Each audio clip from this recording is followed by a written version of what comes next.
Soulcalibur 3.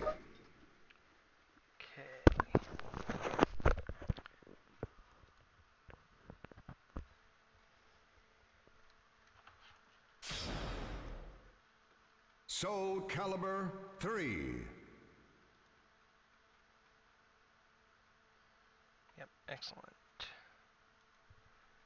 Alrighty. Get in the way. Soulcalibur 3.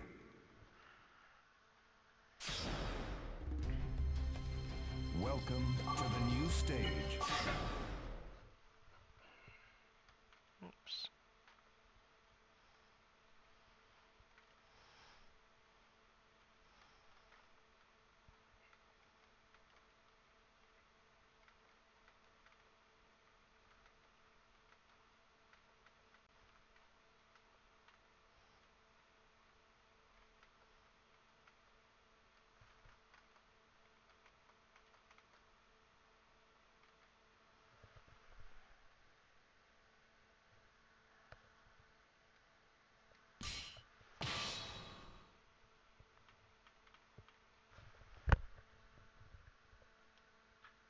There we go.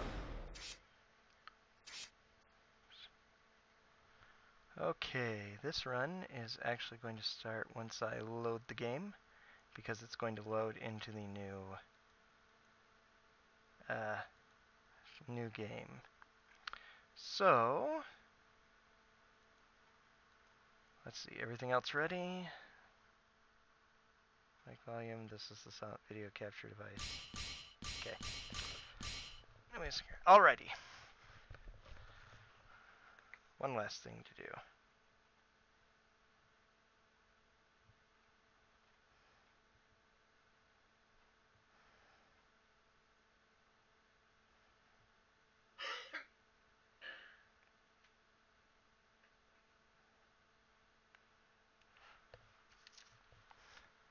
Alright, so I'm just about my biggest fan and supporter as a speedrunner, especially in for the Soulcalibur 3 Chronicles of the Sword runs, is my sister, who has generally been recently going by MK Bunny and Twitter and donations RPG Limit Break, and she wanted for her birthday present for me to run a run I haven't done before, which is New Game Plus. So I spent some time over the past few weeks getting a game ready, and now happy birthday to MK Bunny. I'm doing this run now.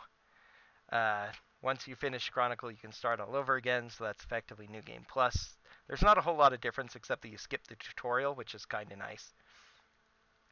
And so that's what we're going to be doing now. Otherwise, it runs pretty much the same as a normal game, but it should go quite a bit faster.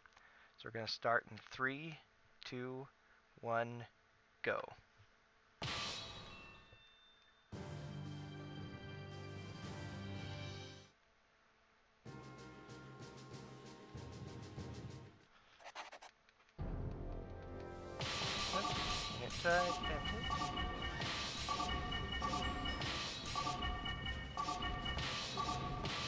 The other ones as well, but oh well.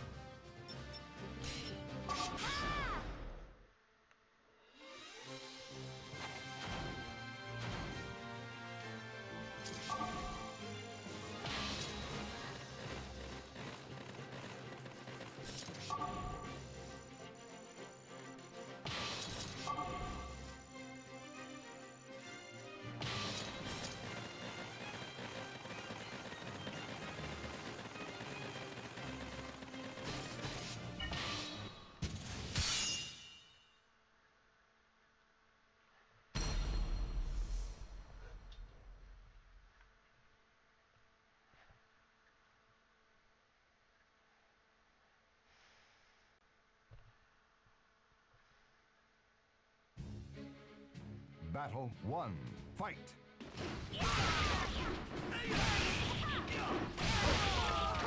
So now that I have level 99 characters, this is going to be going pretty darn fast through most of these. Final battle. Fight! Hurry up and disappear. That was a pretty good warm-up fight.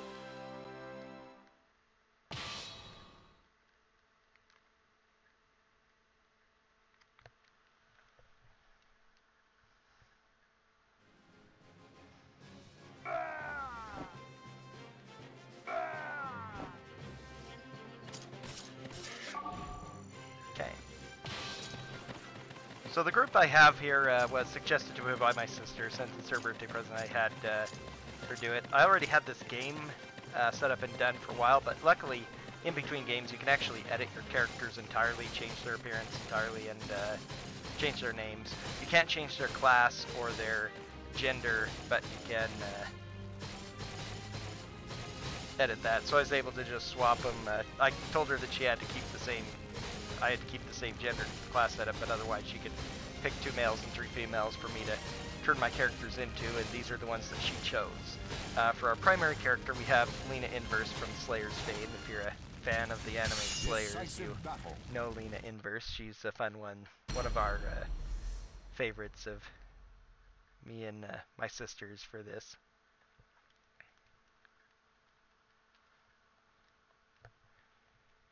Then I have a couple of others who I'll explain when they appear. Good luck to you. Fight with all your Unfortunately, might, as I even will. in a new game plus, you still have to deal with all the cutscenes, including Avilia's introduction. But at level 60, or at level 99, even as a dancer, you can see a huge difference just in the hit points between my dancer and my swordsman. And let me tell you, all 4 stats are that big a difference between a dancer and swordsman. But at level 99, even a dancer is unstoppable. Hurry up and disappear. That was a pretty good warm-up fight.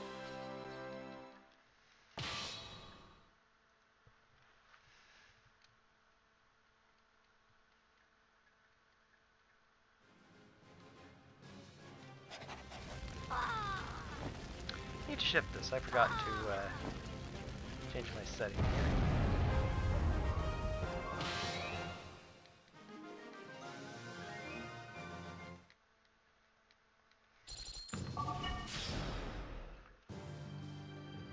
Okay.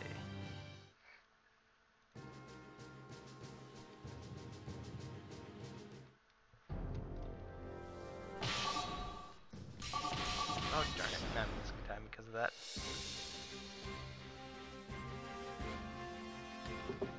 Thinking too fast again, only get 3 characters and I want to turn the others into bandits real quick so I don't forget later, but I've been forgetting. Oh well.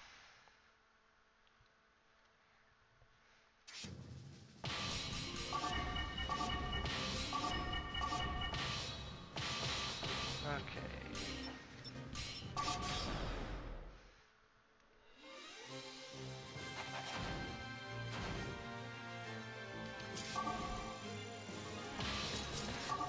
So the story's still the same. We are a cadet in the military academy of the Grandal Empire. On this continent, there are 2 other nations besides Grandal. There's the Kingdom of Dalkia and the Haltese Republic. And we're just a young cadet learning to be a military officer. Our first mission, Chronicle 1, we were in a training mission against Abilia, the sharpest woman at the academy, except for us. Chronicle 2 here, we are going up against our instructor himself, General Gerardo, who also happens to be the instructor, the general over the whole Grandal army. So,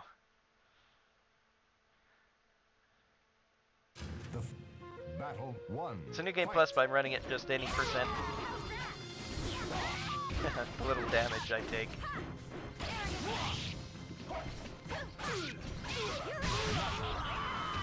Very unusual victory for me, but I do so much damage that if he's intent on blocking my spin to win, I might as well just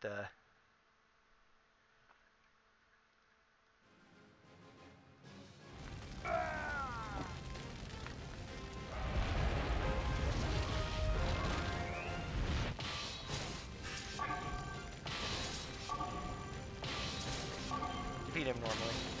Otherwise, I might very well make it through this deathless. Although I might not. We'll see. There's still a chance that things could go wrong, but it doesn't really matter. In any case, I'm aiming for a sub 3 with this because 306 is my any percent record, and that includes the 4-minute tutorial that I don't have to fight New Game Plus, and just the speed at which I can kill all my other enemies should make this go pretty darn quick.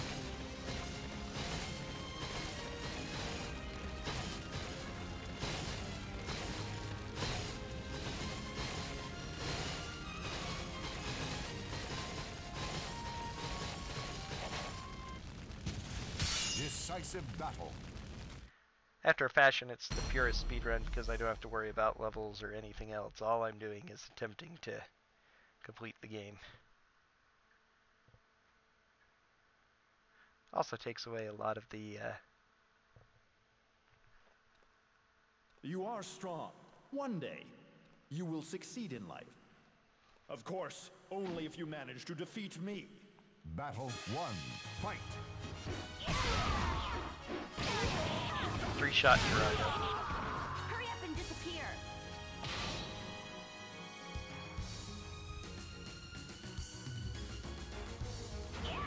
Battle 2. Fight. Hurry up and disappear. You can't stop me.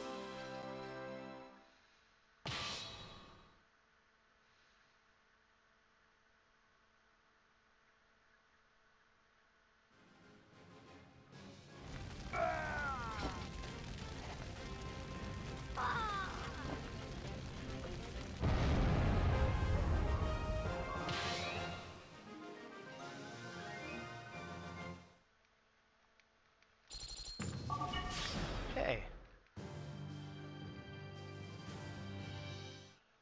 Now we are a commander. We're trying to figure out what that even means, what we really want to be in the army for, because we haven't figured that out.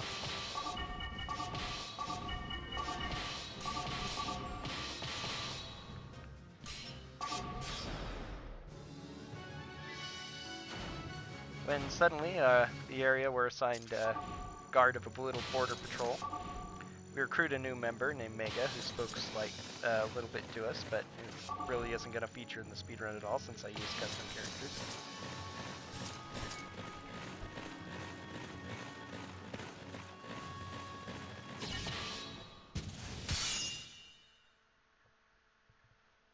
And there's some bandits at this border area who we have to go out and defeat.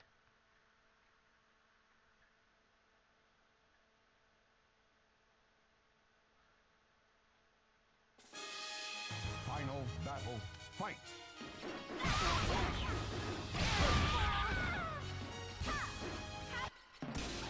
Were you entranced by my graceful moves?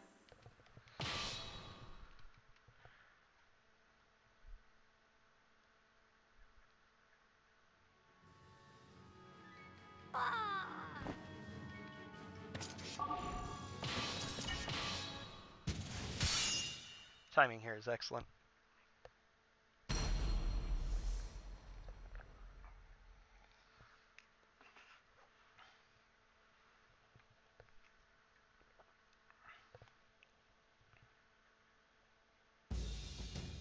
Final battle. Fight. Okay, second character we've got here is supposed to be, he actually looks quite a bit like Mega himself. You are not worthy. But he's supposed to be Duncan MacLeod of the Clan MacLeod, the primary protagonist from the TV series of Highlander, and also from the much later movies that came about because of that. Growing up, all of our family liked and enjoyed the Highlander series, and my sister MK Bunny especially was very much fond of it. One of her prized possessions is a signed picture of Adrian Paul, the actor who played Duncan MacLeod. So he's one of the ones we made. There's a couple different ways I can make Duncan. I kind of regret this image because I realized after I'd done it that he looks a bit too much like Mega. Decisive He battle. goes without the ponytail as well. Just has long hair, can do that. It can also, I tried to give him the closest thing to the overcoat, trench coat that he usually wears. That's famous in the Highlander series of both TV series and the movies for their incredible ability to Battle conceal 1. swords. Fight. Wow. Yeah. Level 99 Swordmasters. Just look at that incredibly full diamond bar for his stats. He has 300 attack and defense at this stage, and just as a reference, most of these low-level characters probably have 120 attack and 100 defense. Yeah. This is the difference that levels can make when there's a big enough discrepancy.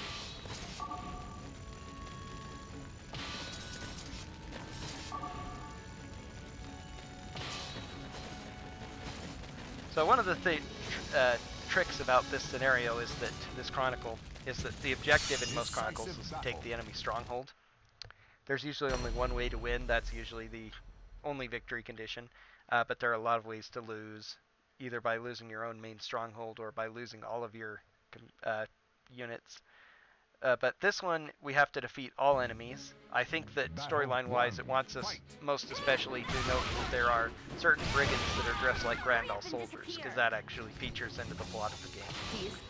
So because of that, I have to change my tactics slightly. I could otherwise just charge everybody down south and quickly take the main stronghold. However, these guys up top will not come after me. They go after my main citadel, and so I have to have somebody up here to deal with them. However, a couple of them are extremely slow. They're knight units.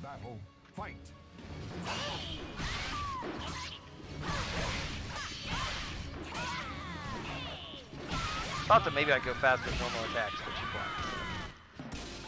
You're way too weak.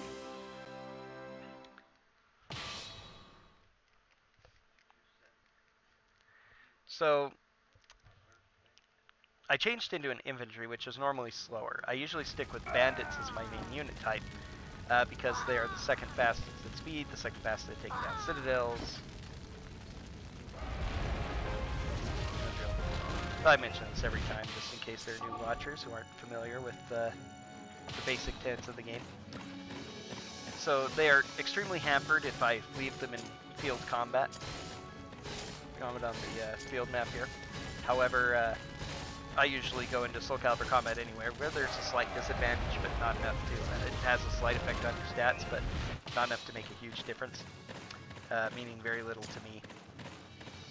So I, in this one battle, most of the damage I'm doing is I'm doing less damage to this place. However, you can see how long it takes to load battles, and units, because of the timing of having an infantry coming from that route, I take the citadel just after both knights enter it, so I fight 3 battles at once from one load screen. It saves a lot of time versus taking this, then waiting for the 2 knights to show up or running in the field to meet them, and then fighting them one-on-one. It's just way slower, so I actually go faster by going slower for a short period here. I don't lose any time attacking the main citadel because bandits actually do the same amount as the regular infantry do. Otherwise, knights are the slowest, but they do the most damage to citadels, but they're so slow they're not worth using. And cavalry are the opposite. They're the fastest moving around the map, but do so little damage to citadels they're not worth using either.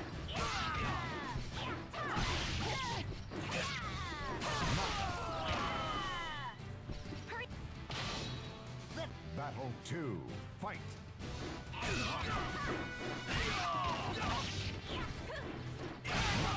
Hurry up and disappear. So point these brigands just like Grandal soldiers, as we find out in the next Chronicle. We're about to get attacked by Dalkia, who claimed that we attacked them first, that they spotted units of ours involved in this attack on their border. And we realized immediately, because we were attacked by these bandits, that it must have been a setup that they're trying to incite this war between us. But of course we have to go to war. We'll find more about that for when we meet this guy again down the line. He'll explain the details of that. For now, question mark has escaped, and Lena's not happy about letting him go. Except for battle commands and stuff, and one line in the text at one point in the game. Your character's a silent protagonist. They never actually have dialogue for you, similar to many Dragon Quest games, or Chrono Trigger, and Link in most of the Zelda games, of course.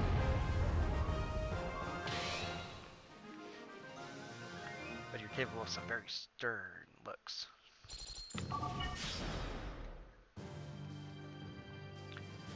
So I've been attacked by Dalkia. The commander set to the forefront here is a young woman named Luna, who ends up being our primary Ravno. And she'll wait at that time.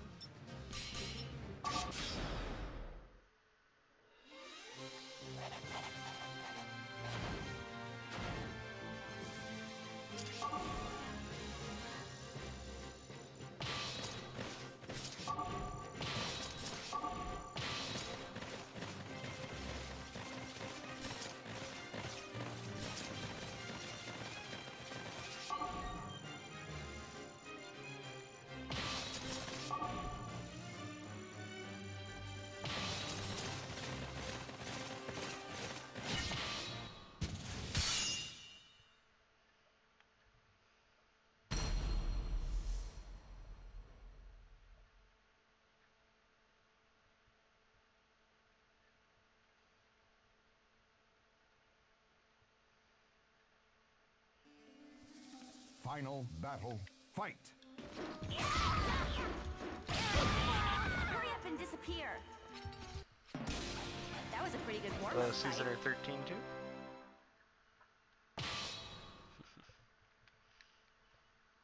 Nice little high emote there.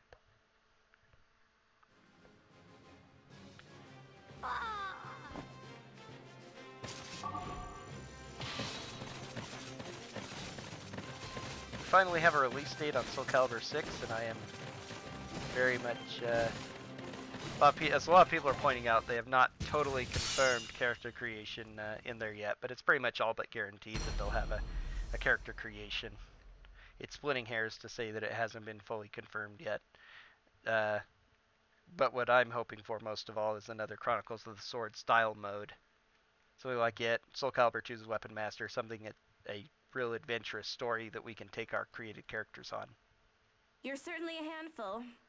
I shall remember your name, as you are the only one who has provided a worthy challenge. Final battle, fight.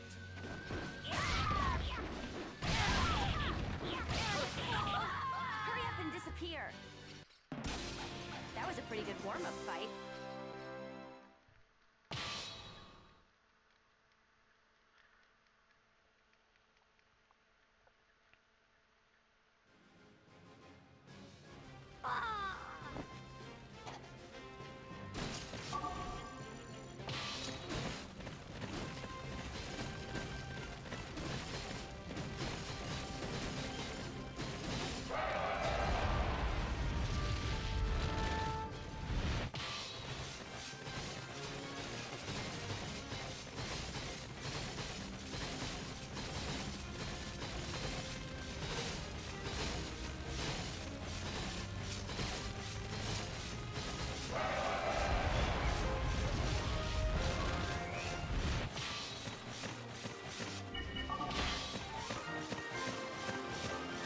Quick fortify here to make this as hard to take down as possible because it's about to get inundated.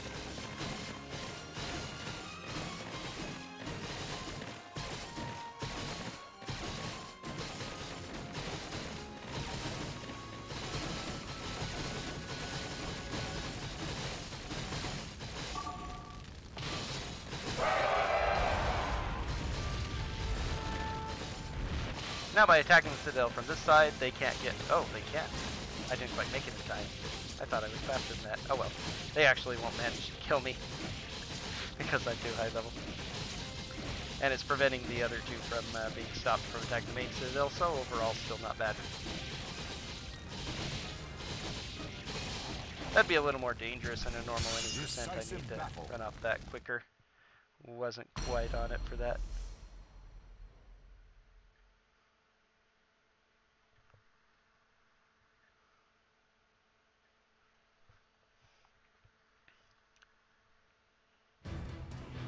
Battle 1. Arion is one of the two unique characters who is normally just like any other custom created character, all the same types of armor and stuff, but he's very, very tall for some reason. You're way too weak.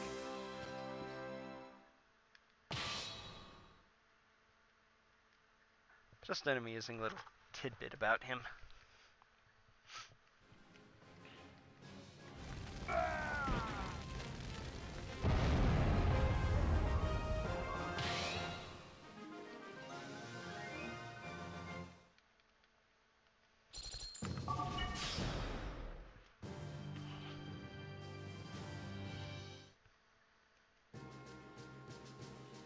Now Abilia's come to join us.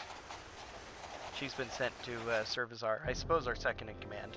Doesn't give a lot of detail about how all those go, but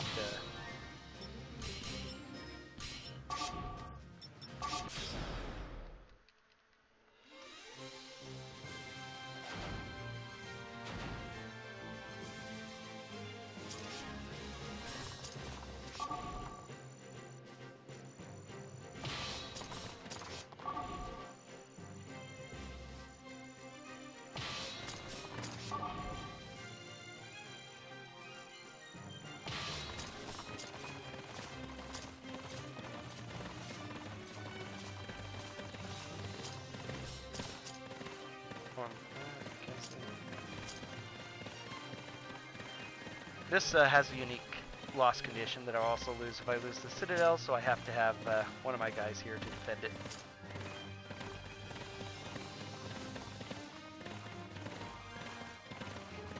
And of course I want to wait until all three of these guys are definitely attacking it.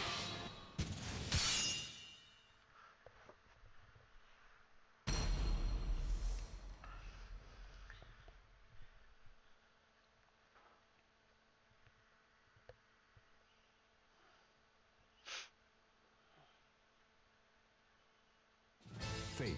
Battle 1. Fight.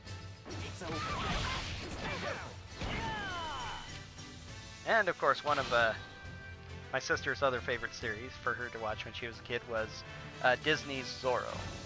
Battle 2. And a few related things back from the 60s era, much before her time, but still entertaining. And so she requested that the second male character be Zorro. So here we have the Masked Bandito. I needed to change his name to a man's name, but oh well. It's different.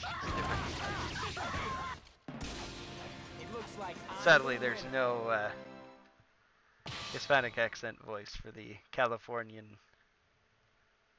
Mexican Californian Lord Don Diego.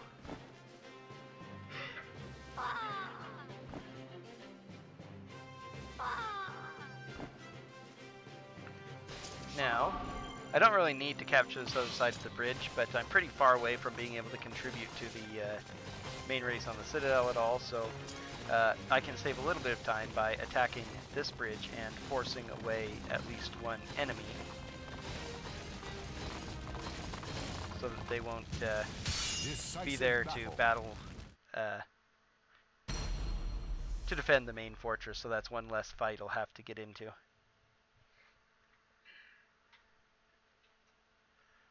Last Chronicle was the first appearance of the Soulcalibur characters on the map. I will be fighting few of them today. There are two that I always fight, because they're in the shortest path actually, but Hurry up and disappear. for the most part I'm going to be avoiding them because they waste time. It's especially true in the any% New Game Plus, since I'm already level 99, I don't get any experience. Hurry up and disappear.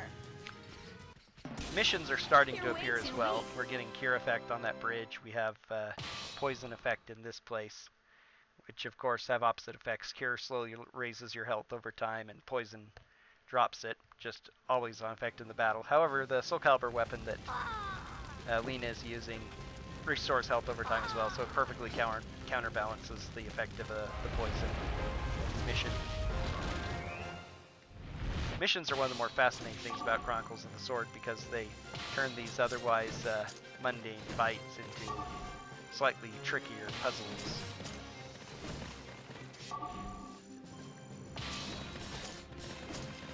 And I hate this guy because he decides he has to run through. Which slows me down. If he would just decide to stop in the Citadel, that would save me about 30 seconds to a minute.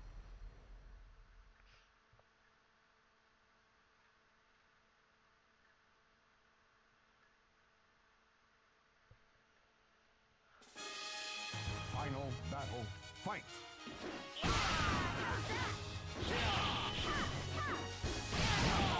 up and disappear. Not quite got my timings down. You're way too weak. Moves.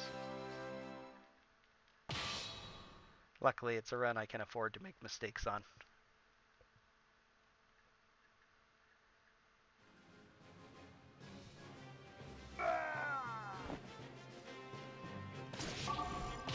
Amusing thing over here is Rowan, who is technically the boss of the scenario, but unlike most Chronicles where the boss, sits and attacks the, sits inside the main citadel trying to protect it, he actually runs back and forth along this path, and sometimes depending on how you move, you might trigger his AI decide to advance. Sometimes he'll pull back and defend. For the most part, he reacts consistently just running back and forth until I take this and then advance on.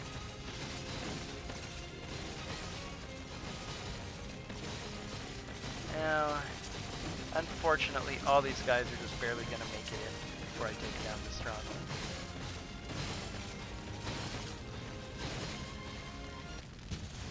Decisive battle.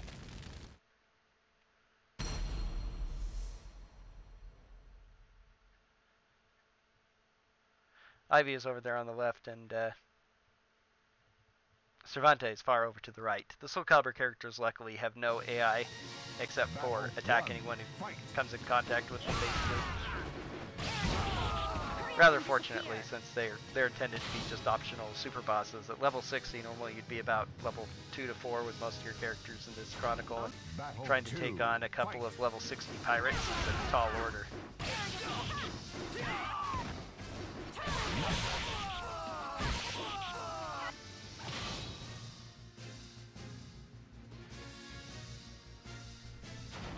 Battle 3, fight!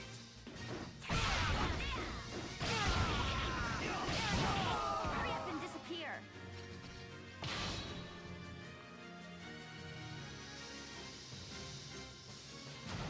Battle 4, fight!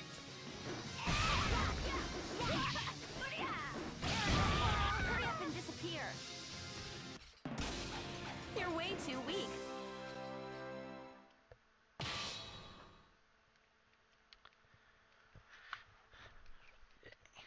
Sub 30 minutes on Chronicle 5. Of course, that's very good. Of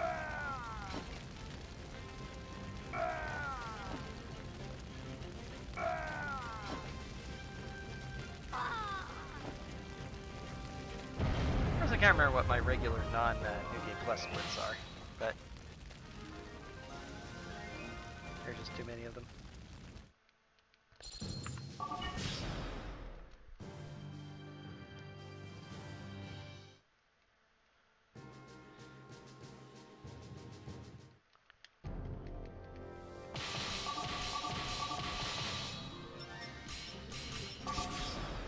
There are a lot of things I figured out in this game after a long time playing it, speedrunning it rather, that took me way too long to figure out, and this is one of the more amusing ones.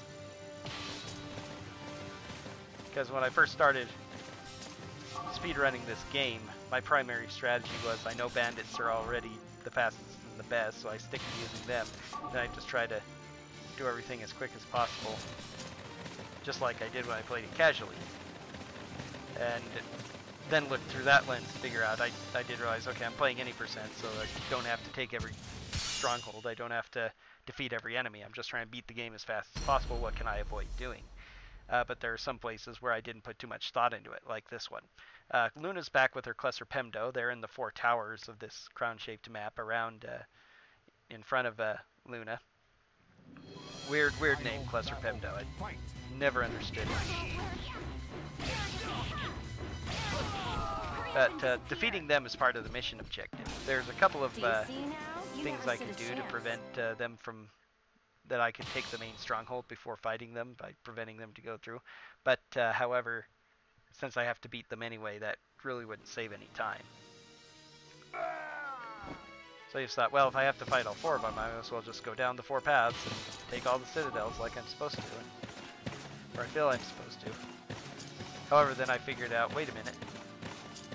Most AI, as you may have noticed, are programmed to retreat and defend the stronghold if it comes under attack, the primary stronghold, including the ones on this map. Some of these girls are in some very annoying stronghold missions.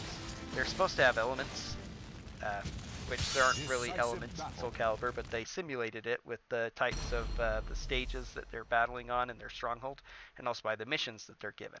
So Loopy here is a fire with all guard break, which is a meaningless thing. If I go on defensive and try and block, I'll get guard break stunned quite a bit, but it doesn't really do anything, especially when I go aggressive.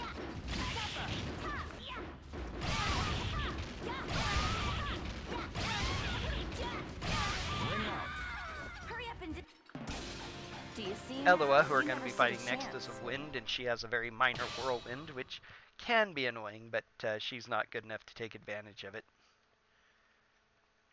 And her weapon skill is not exactly designed to take advantage for it. However, the other 2 are on Quake, which is rather annoying, AG of Earth, and Healdo, who is on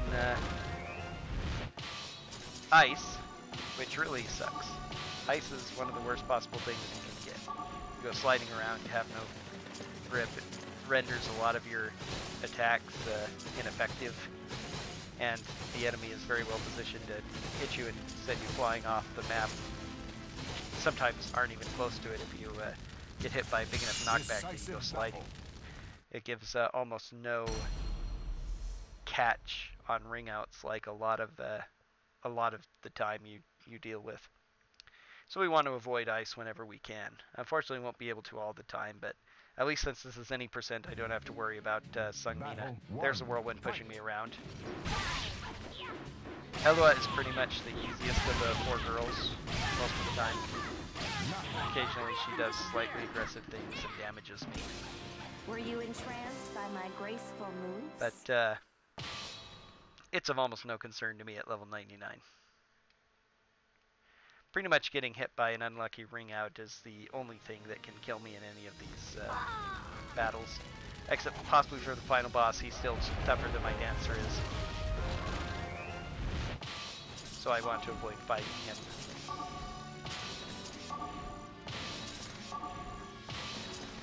Okay, now we advance on the main citadel, and so Hildo and Eichi decide to run out.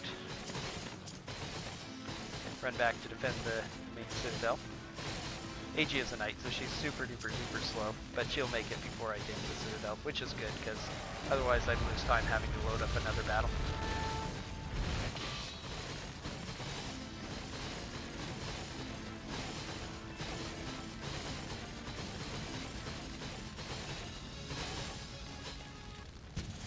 Decisive battle.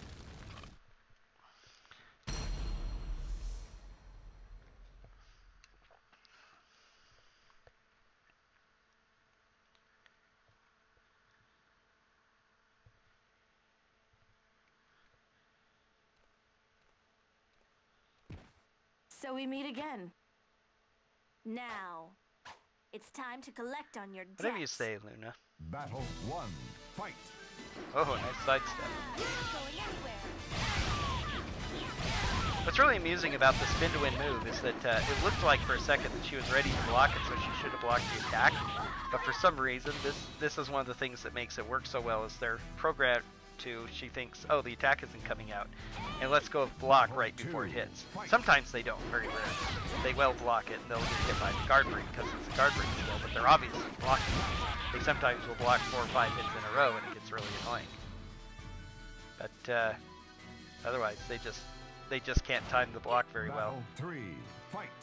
It's really weird because most of the other Soulcaliburs don't have any holes like this that I've ever been able to find to exploit in their AI programming when they get really, they're either just, you know, bad or they're really, really, really stinking good.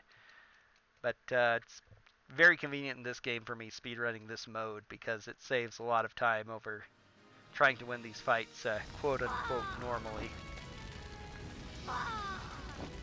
Especially since I'm not really all that great a Soulcalibur character.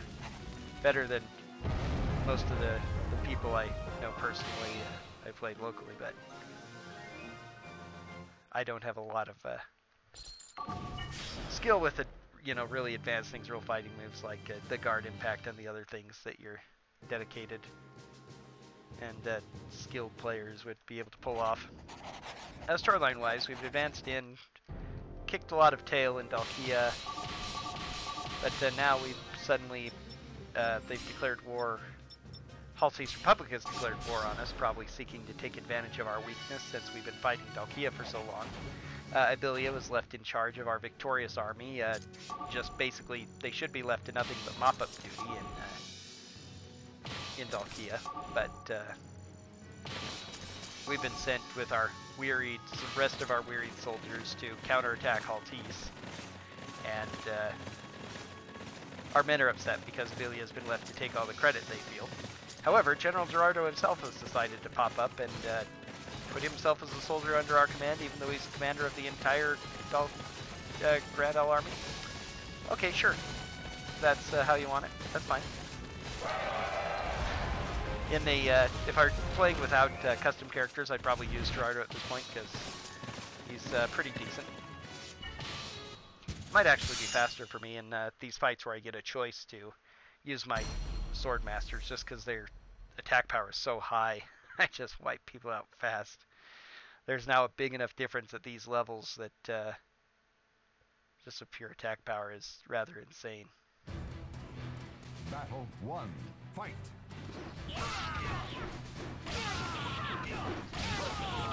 Hurry up and disappear. This was one of the more, I feel, amusing Chronicles Battle on any 2. percent. Fight. Hurry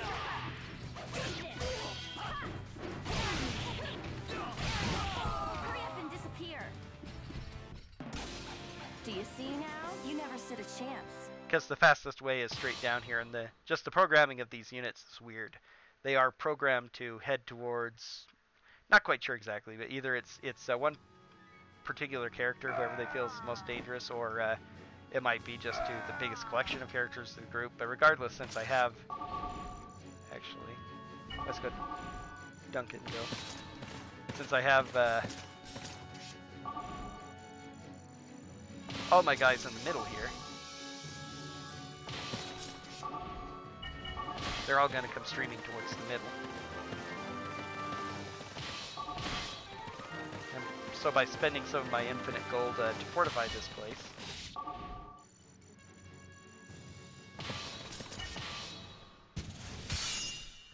I provide a little bit of a buffer, a wall, to prevent people from getting at me. Hello, Petey Griffin. And so they're going to come streaming in, and I'm going to be taking another couple of citadels, and by building them up in my wake,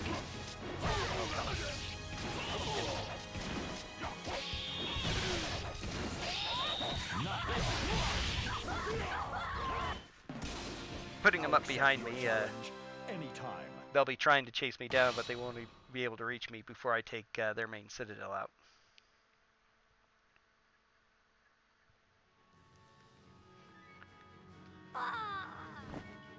If you were to record this and play it and fast forward, it'd be something along the lines of a Benny Hill chase scene. Here they come. Oh, towards the middle.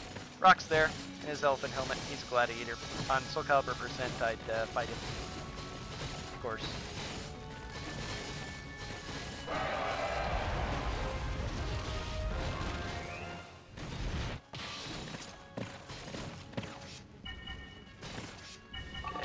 Up.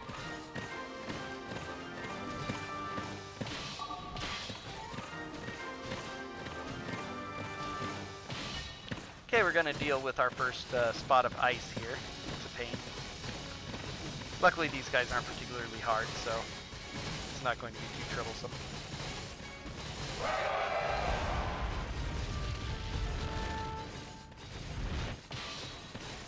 Oh, they've taken one citadel. Only got one more wall.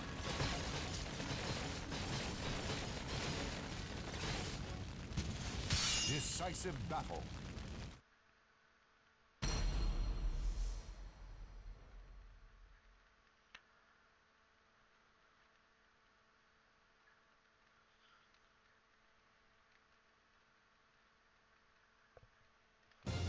Two heroes. Battle 1. Fight.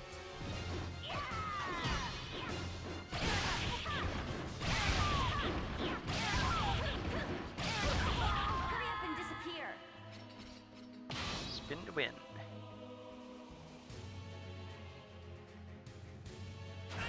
Battle 2. Fight. There we go. Hurry up and disappear. You're way too weak.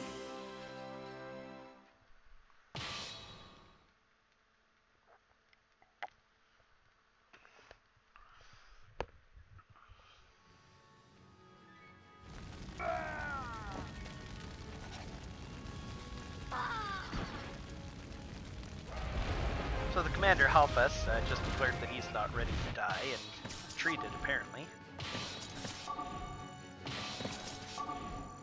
So I guess he must be waiting for us even stronger in the final citadel, right?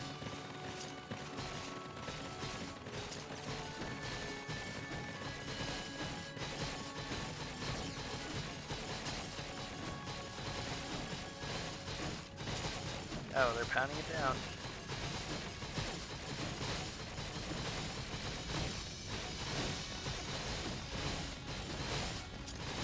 But they're not gonna make it.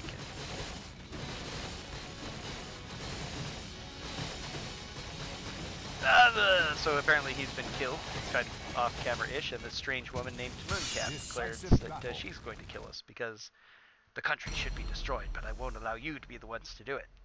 Okay, what's this confusion about? This has glue, which is potentially really nasty if you're using large, slow weapons, because it pulls you in close to the presumptively faster attacking enemy. You're way too weak. It doesn't bother me at all, of course. Because I have fairly fast attacking weapons as well. Makes it a little harder to get off spin to win if they decide to be aggressive, but Mooncap's AI is not that great. So coming into this next Chronicle, suddenly these green guys, they have different colors for the different nations, of course. It's rather nice how they do keep that consistency in the game for the large part.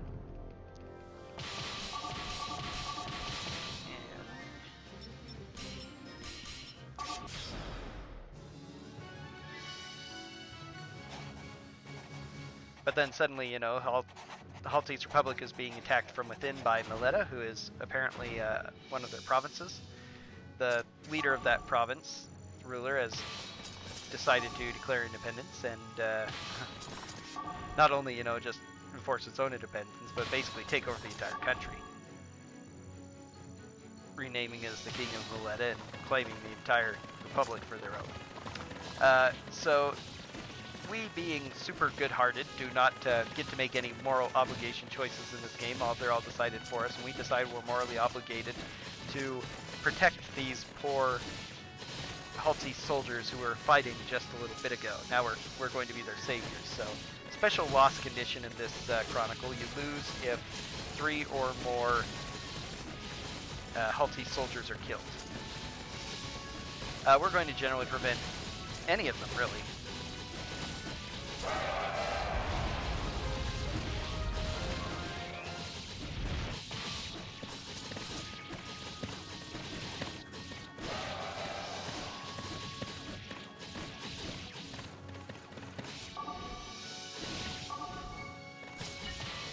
Somebody get involved in the combat, for goodness sakes.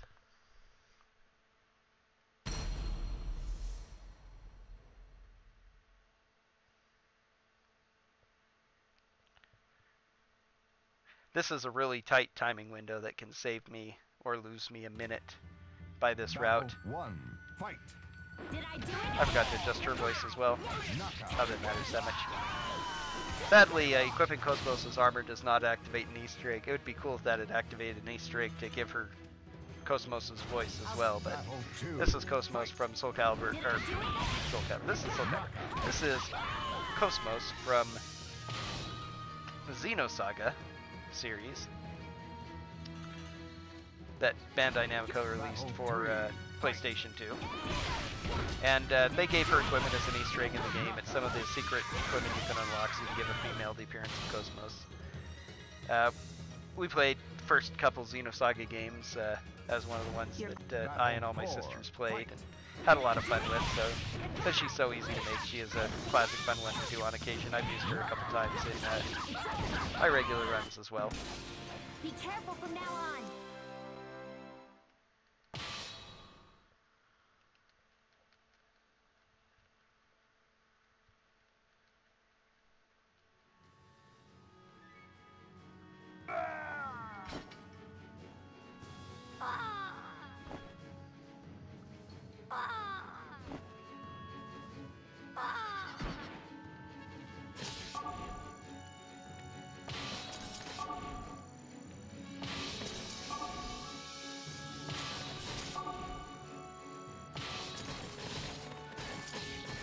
I don't think I'm quite gonna make it. Something messed up.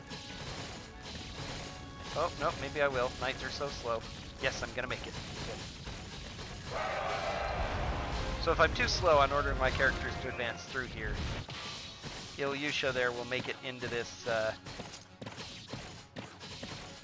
stronghold, and he'll attempt to, and then I'll have to defeat him before I can conquer it.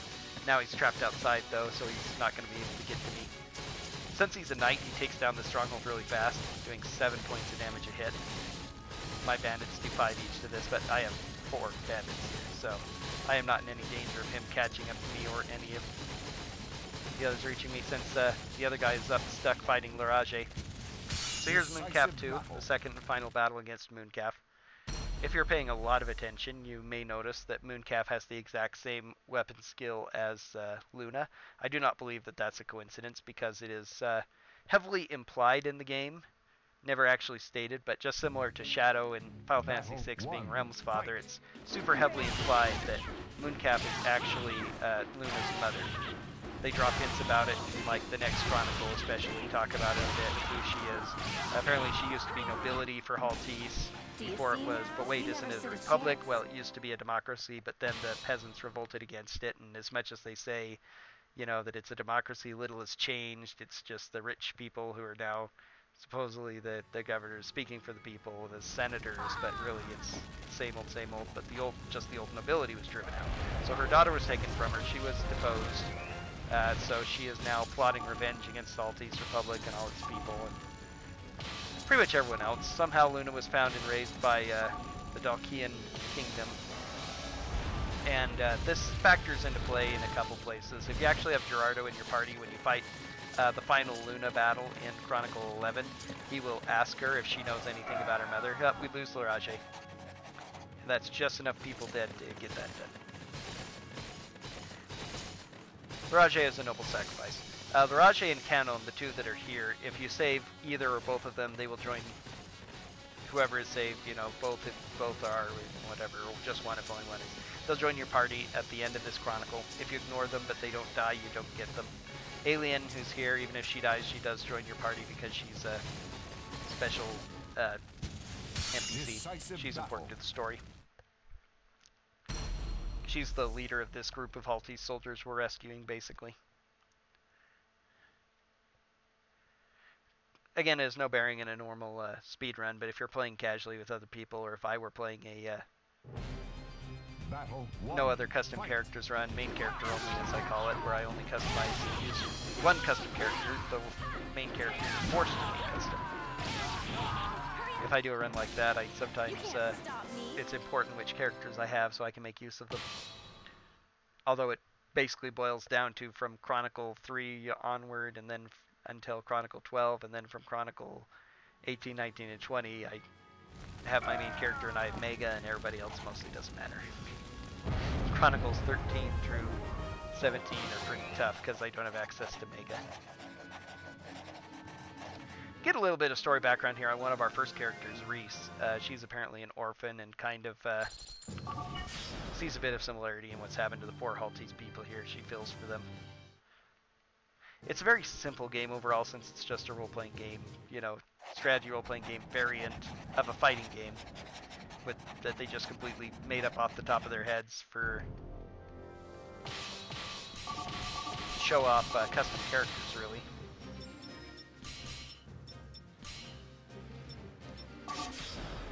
But still, it's got a decent amount of depth to it, and a little bit more to some of these characters than you'd expect.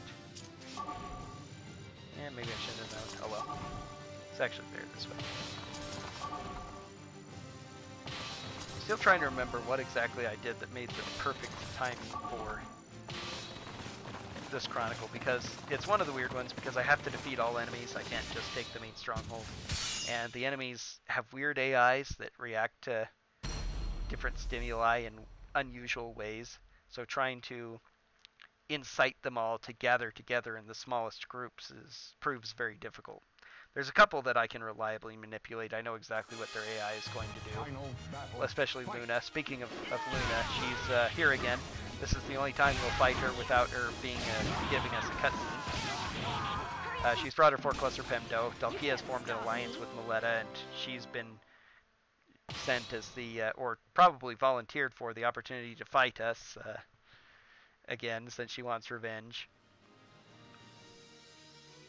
So she's the Dalkian commander of this force that's been sent to aid Valletta and their alliance.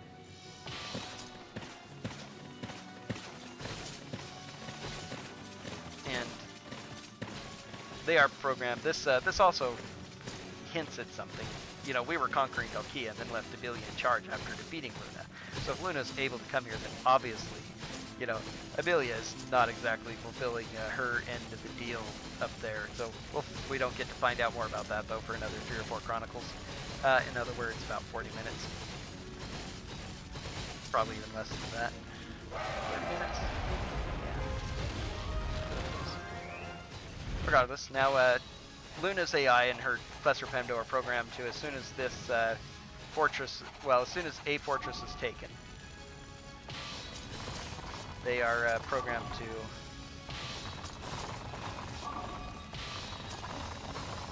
go rushing on attack, which means they'll either come to defend this place if I take another citadel, or they'll go somewhere else.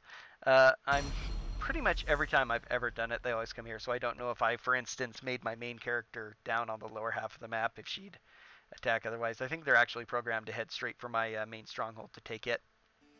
The Battle 1. Fight. Did I do it? Goodbye. Knockout. Boy, level 99 makes this so easy. Battle 2. Fight. Did I do it? Goodbye. If you're wondering why I'm playing at level 99, blame my sister, MK Bunny. It's her birthday today, and this run is basically the birthday present she asked for. She wanted me to do a New Game Plus of this run, since she's my biggest fan and supporter of especially the Soulcalibur Chronicles and Sword speedrun, so I gave it to her, prepped this all up, leveled all my characters to level 99 through insane grinding. This is one of the hardest and longest role-playing games to grind, so I could do New Game Plus. And here we are at level 99, just sleepwalking our way through all these battles.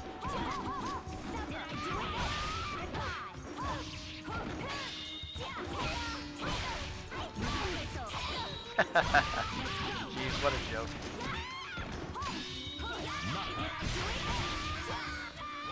Flippy went absolutely insane on me and barely scratched my HP.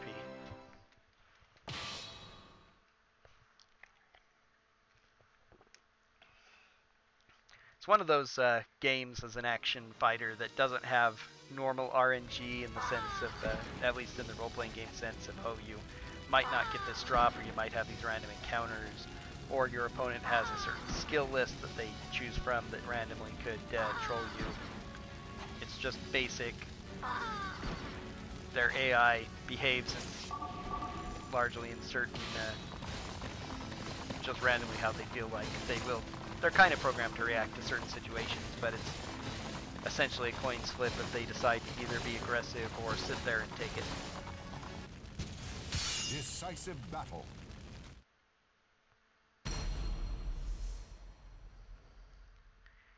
Now this will be going extremely well if I can manage a sub-hour Chronicle 9. It's gonna be tough.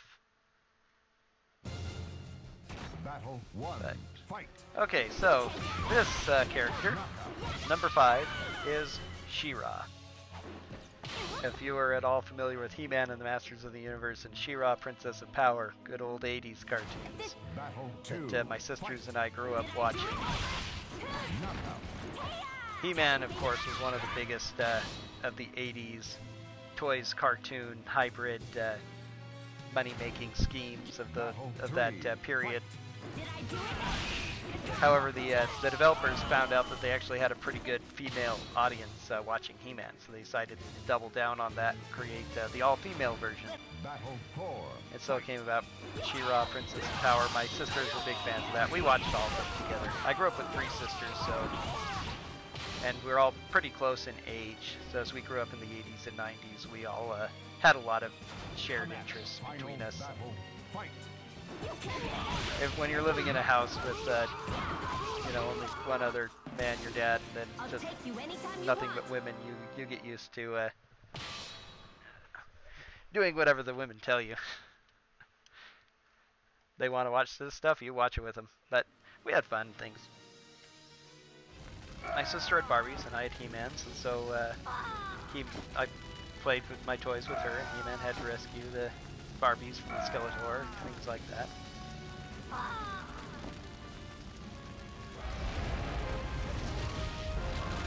She was not an easy character to make. But, so that's the 5 characters that my sister requested. Lena Inverse from Slayers, Duncan MacLeod from Highlander, Cosmos from Xenosaga, who is the super easy one to do, since they basically gave all of her stuff to you to do just that. And then Zorro. 2. Final battle. Fight. The famous legendary outlaw of the 19th century California, Mexico, and finally She-Ra, the Princess of Power.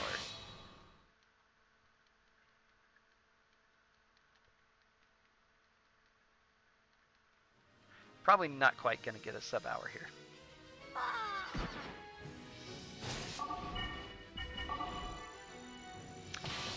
Actually... Yeah. No, you're fine.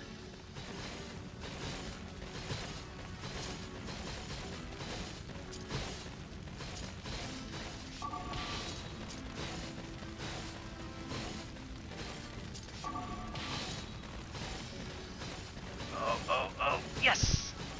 Perfect timing. Decisive battle. This is a big time save, since it now means that I'm going to fight all 3 of them at once instead of having to fight 2, load up the battle, let it go, and then load up this. And, you know, just as an aside, I really love these stick figures on the loading screen. They make it at least somewhat tolerable since Battle there's so much 1. loading in this. Fight. Haha, haha, ha, ha.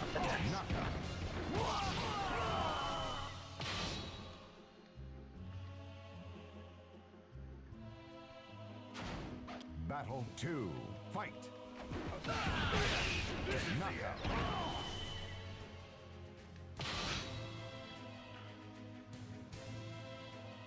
Nope, not quite sub-hour. Close, Battle though. 3. Fight. Now. Was this Isle, the man who once made worlds to quake, many tears to be shed? Chronicle 10 next. That's going to be the one that's going to seem too easy.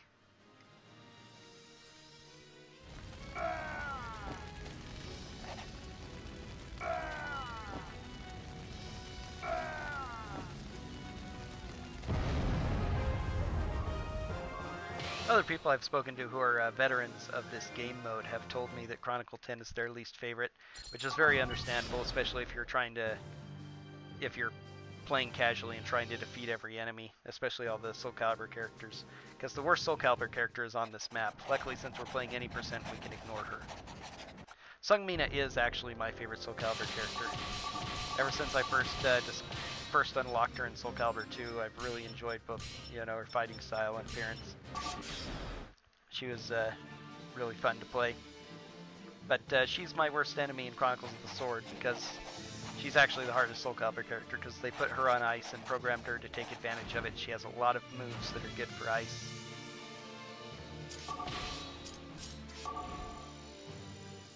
Very good at pushing you out of the ring, even if you block. And of course, she's level 60 Gladiator, so she has decent attack. Not that it matters since you get hit by ring out so much, but she also has good hit points and decent defense, so she's hard to kill.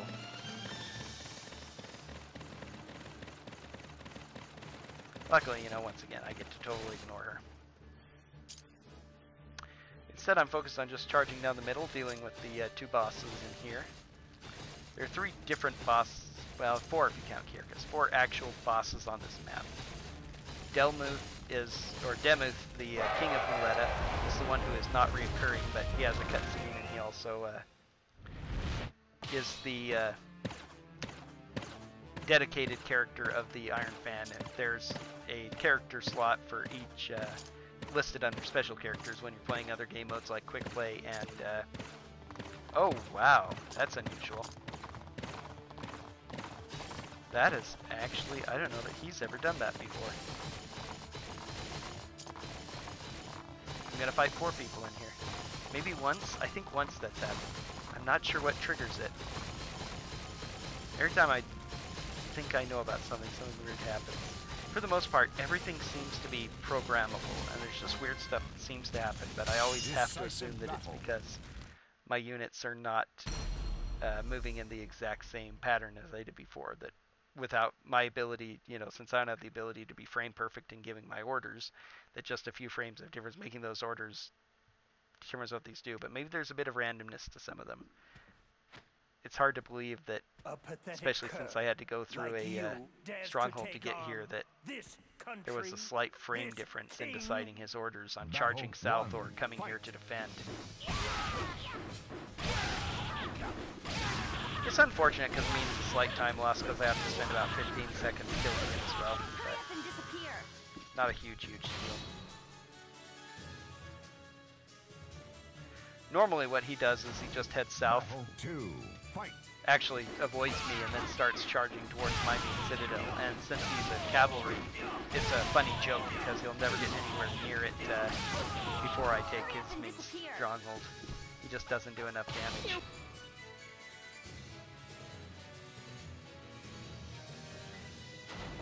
Battle 3, fight!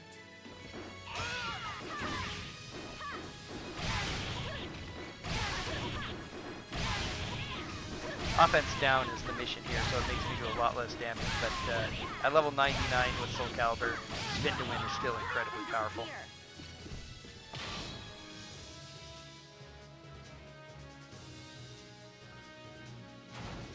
Battle 4, fight! And here's Heil, whose stats are extremely good, hence he takes so little damage. If I weren't level 99, I'd be doing chip damage here. Darn. I was hoping he'd actually decide to get up to the left, and then I would have been able to hit him with, get him hit with ring him out, rung him out, get him rung out, ring him out. Yeah, whatever. Sometimes that verb is hard to use when it's a multi-word verb. Oh, I totally forgot to split. And I can't remember my command for skipping splits. Let's see.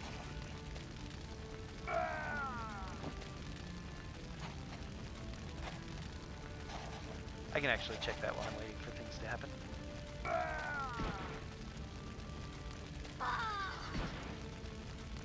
It's been way too long, so I'll have to skip the split. It's been a while since I've forgotten to split on this game. When I was doing Pool of Radiance, I had some trouble with it at first because it's hard to know to remember just the cues I want to use, but let's see, skip split is at 4, okay. I have to wait for the rest of these guys to show up, and my battles. Okay, I think that's all 5.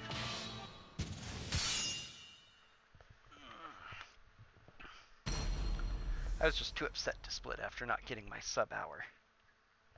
I actually have the potential to do sub-hour on this mode, that way if I were to continue trying New Game Plus, which I don't think I am. This is a bit too much of a meme category. It is just a little bit too easy for the most part.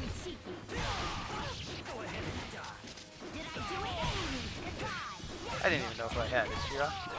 Not that it matters. I don't even pay that much attention to it when I'm playing the game normally.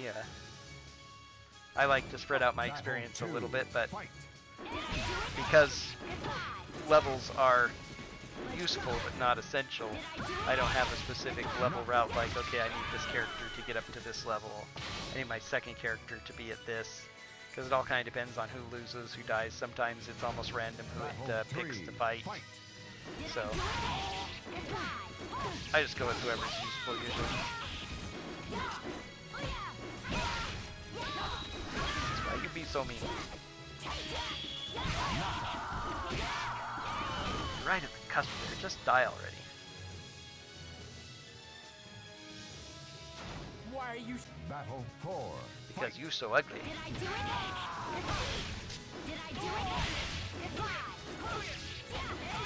Did I do it? Did I do it? Knockout.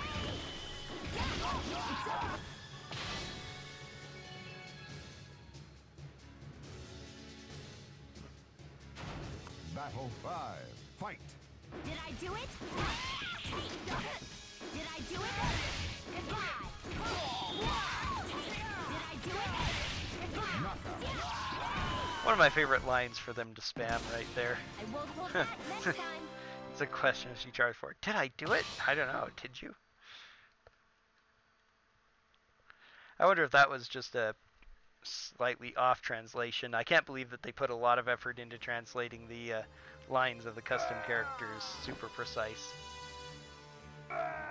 Number one, it's just fighting game dialogue, which isn't that important anyway. And number two, it's for, you know, not for any of the characters in any moment. It's from a random voice that you might choose.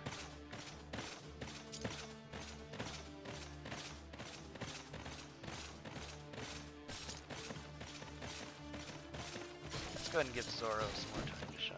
One more. Okay.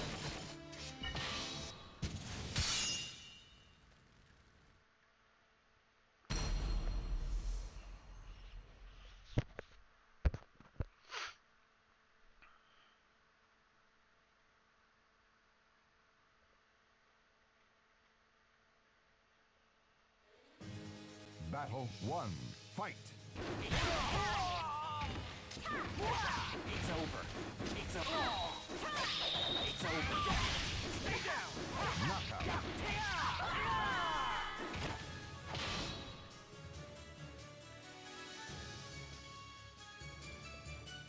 You want? Battle 2. Fight. It's over. Stay down. It's over. Stay down.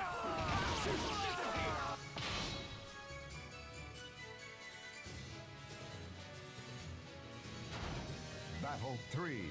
Fight. It's over. Stay down.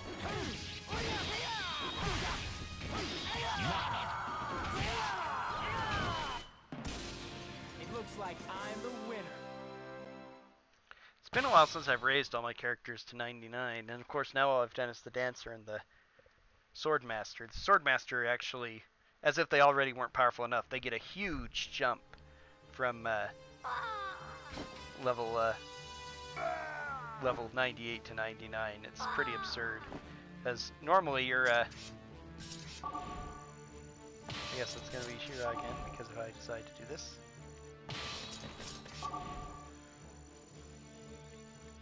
Normally, if you gain a stat bonus at level, you gain about 4 to 6-ish hit points, usually, depending on your class. And usually only a couple points, 1 to 3 points in a stat. And you don't always get a stat increase in every stat, every level. If you've watched me play this before, have played it yourself, and have looked at the victory condition screens, after I gain a level, you can see that the arrows show always by hit points, and then there will be an arrow sometimes on only one or even no other stats besides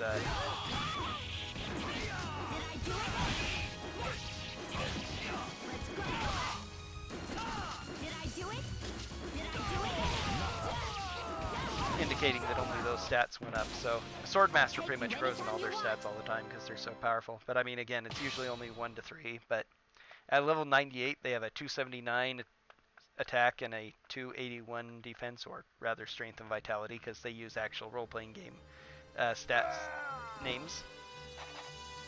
But then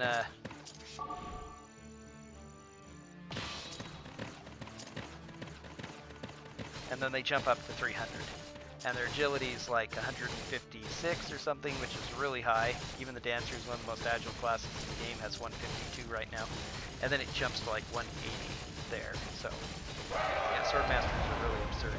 Throughout most of the game, Samurai actually have higher attack than Swordmasters at equivalent level. It's the only stat that anyone really has higher than a Swordmaster in anything. but they don't, so I don't know what they get when they reach level 99 though. It's been too long since I made a level 99 samurai. Hit points don't jump, oddly. 716 is what you're at level 98, and then you jump up 4 to 720. Big whoop.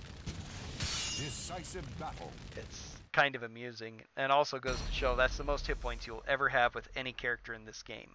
But there are 2 characters in Chronicle 20 who have more than that, including Strife, the final boss. So, again, some of these unique characters, they do definitely tweak the stats. All right, all right. Surprised? Well, it's just as you see. I must protect this country. I had this brilliant plan of pitting Grandal and Dalkia against one another, and then rise to power during the resulting chaos. But because of your unexpected meddling, my plan is in ruins. You will pay dearly for this. So Chester's in a different outfit every time you fight him. All 3 times that you fight him. And as he revealed, whoops, I forgot who I'm playing for a second. That'll be hilarious if he kills me, because I'm just not prepared for fighting with him. Nope, I got it. That's how weak dancers are, even at level 99. That was a pretty good warm-up fight. I gave you a handicap. Anyway, he's in a different outfit every time I fight him. He, as he said, plotted this big plan. He dressed up his soldiers, his bandits, as Grandal soldiers, and attacked Dalkia so that Dalkia thought we were declaring war on them. Hoped that after we weakened each other, he could manipulate Demuth into rebelling against Haltis and building up his country, and then he would kill Demuth and take over. But we show up just in time to foil his plot, and basically now Haltis and Mileta are both no more. So now we go rushing back to Dalkia, where Abilia has been totally useless. Once again, she's stymied by the Cluster Pemdo and by Luna, so we have to clean up after her mess.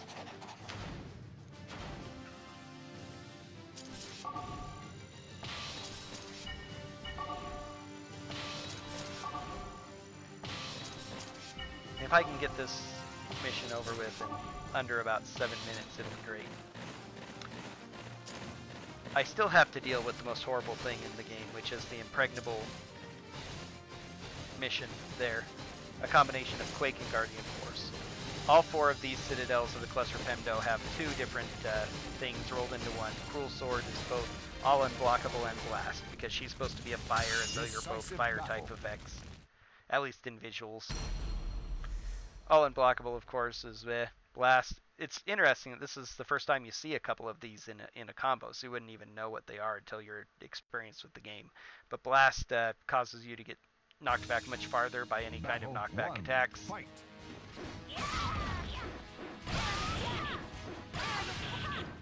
You're being incredibly defensive, Luffy. It's annoying. Please stop it. Oh, I don't want that, though.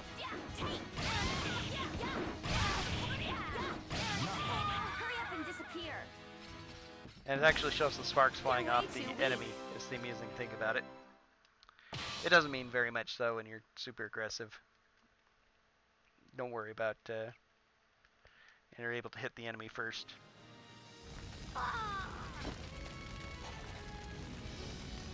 Next is Hildo of Water, who is on what's called Sacred Field. Water is often considered in role-playing games the element most related to healing. Sometimes earth because it deals with the body, but most of the time it's water. At least to the east, Japan, China, Korea. The games from those places tend to do that. More Western ones like Might and Magic focus on earth being a healing college, but for them it's water. So she gets cure because she's of water, the source of life, and also of course she has ice, which is annoying. Luckily, her AI is usually pretty bad. And Spin to Win generally still works okay on ice against most enemies. It doesn't work great on Sungmina a lot of the time, which is why when I'm playing Soulcalibur or any percent, I will often avoid. I won't have my main character go after Sungmina, just the Sword Masters. And her stats are so bad. She's an assassin, which makes her a glass cannon. I think she's a gladiator earlier and then upgrades to an assassin, which is kind of a weird upgrade. Some characters, when you encounter them later, they will upgrade from something obvious, like a thief to an assassin, or from a sage to a saint, maybe, or a saint to a sage, rather, the reverse, because those are effectively, really are upgraded stat-wise. They're almost exactly the same types of stats. But gladiator and assassin do share some weapon styles, and they'll do that upgrade even though they have less hit points than a gladiator does. So next is Elua of Wind. She has Holy Wings, which is a combination of Whirlwind and Aerial Wind. Whirlwind we've seen. This is a kind of annoying Whirlwind. It's kind of powerful, but again, she just has no attacks to really take advantage of it. And the second thing, Aerial Wind, is again something we've never seen up to this point. We won't see it until much later, if we would ever see it, which we won't in this speedrun. But it causes you to float in the air when you get knocked into the air by a knockback attack, which Come on. Elua has almost none of. So it's like, what's the point even?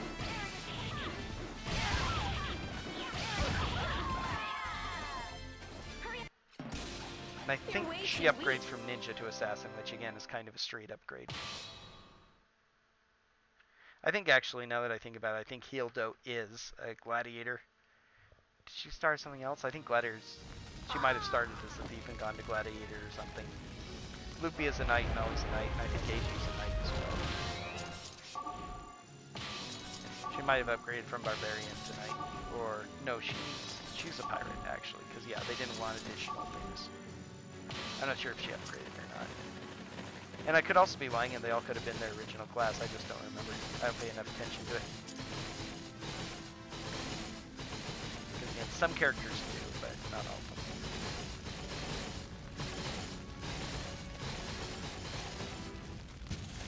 Decisive battle.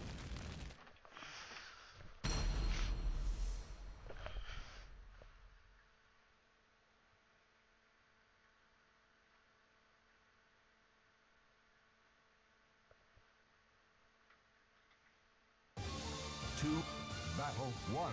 Oh, I messed up. 3, 2, 1. This is gonna lose your time because I'm almost certainly not going to succeed here. 3, 2, 1. 3, 2, 1. 3, 2. Can't believe I'm winning. Well, that's level 99. She's weak enough stat-wise. 1. Oh, yes! The level 99. Were you entranced Oh by my god, in a normal graceful run, there's moves? no way I would have been able to win that fight. Normally, of course, if you haven't seen my normal strategy, I pull my main character away right before this battle because of Impregnable. Quake and Impregnable.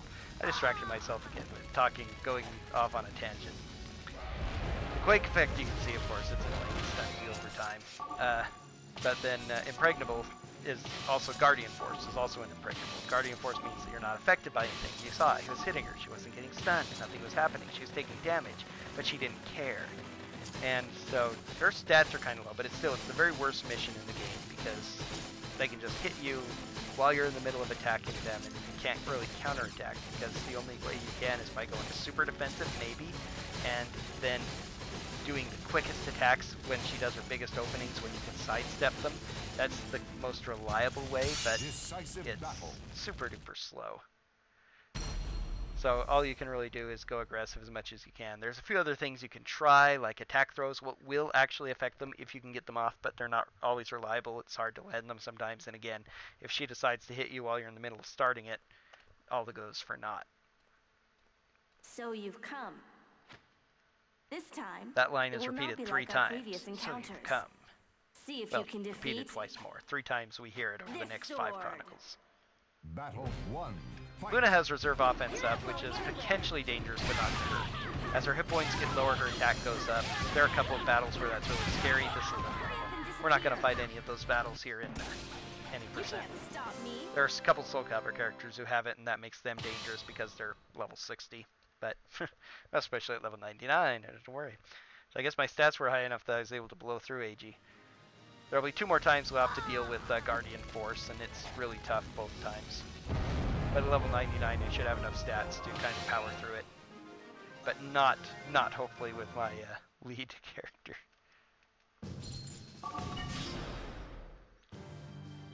$8.15? That seems a lot longer than it should have, considering I didn't die. Now we fight the final battle against Dalkia. This is their main capital.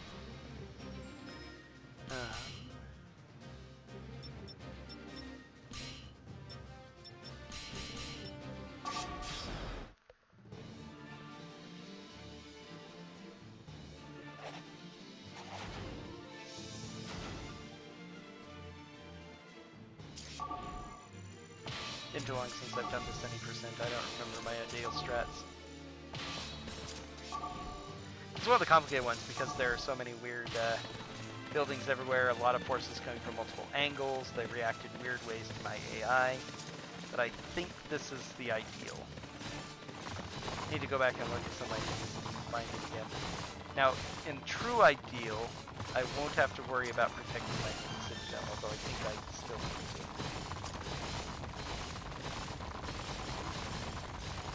Oh yeah, I needed to keep one character back for that.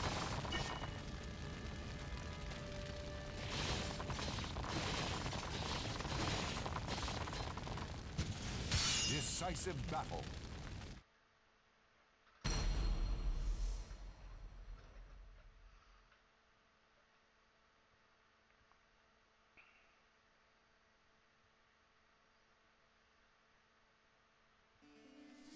Battle 1. Fight. Did I do it? Knockout.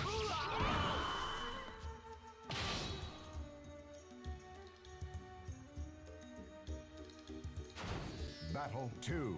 Fight. You can't! You can't! Goodbye!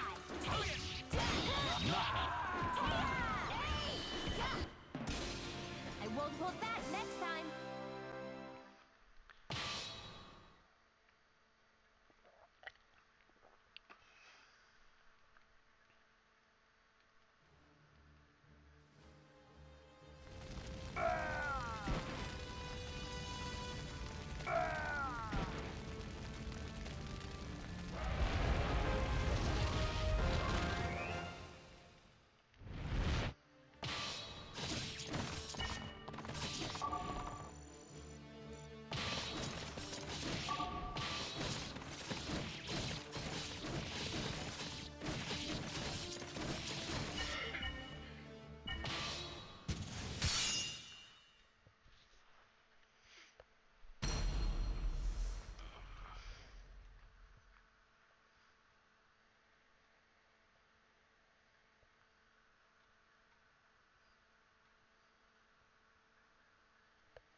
Battle 1. Fight.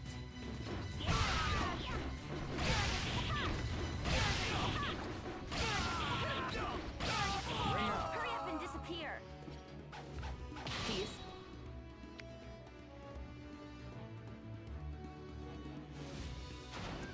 Battle 2. Fight.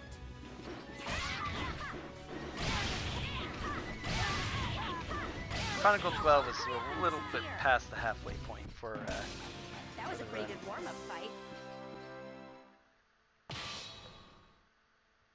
I usually call it the halfway point, even though there are 20 Chronicles. 12.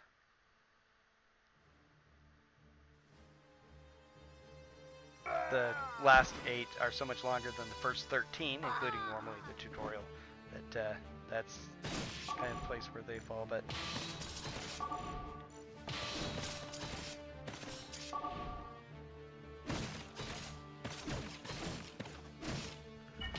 Okay, should be fighting both now.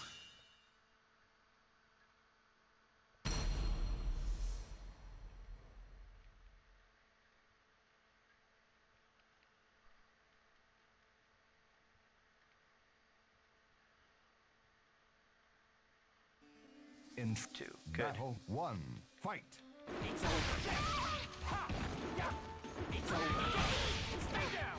Knockout. One of the best ways that makes the shoulder charge so good is that I'm pretty good at timing exactly when they actually get up. They vary it, so it's not entirely perfect, but that same thing is the reason why the spin to win is so good. They usually get up just in time to hit by it again. Sometimes they're slow, which is bad, but once you've got a feel for that timing of them getting up, it's actually a lot easier with any style to punish them again. If you try to aim for those moments after hitting them with a attack that knocks them to the ground.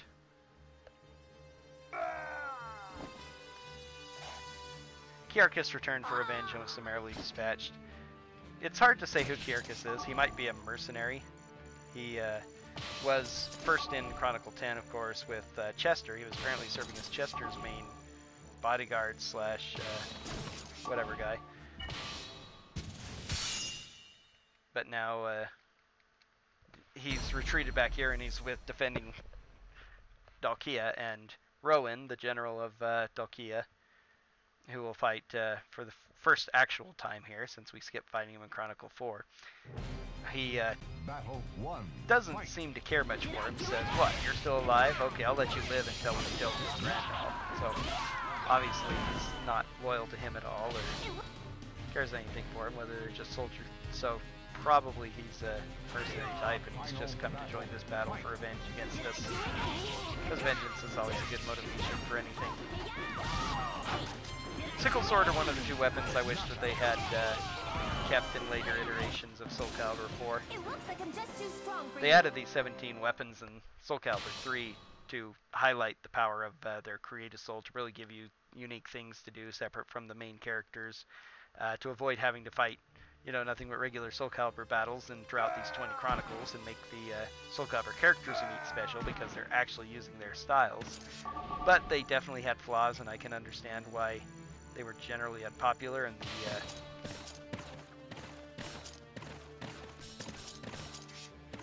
the development team decided to drop them after Soulcalibur 3. Even so, there are a couple that I really like that I'm disappointed that they don't have anymore. Okay, now to see if this one knight will be able to take my fortress before I take theirs. 6 to hit. That's a lot. 5 to get through 3. This is a little bit of a risk I'm taking, but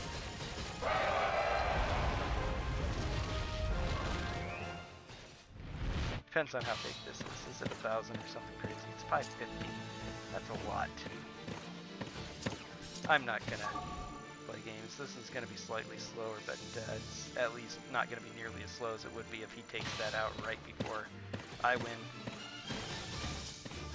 And since my guys only do 4 damage to the main citadel, that's only 20. So by the time I get there, there's no guarantee that I've got it low enough for my 20 damage to out-damage his 6.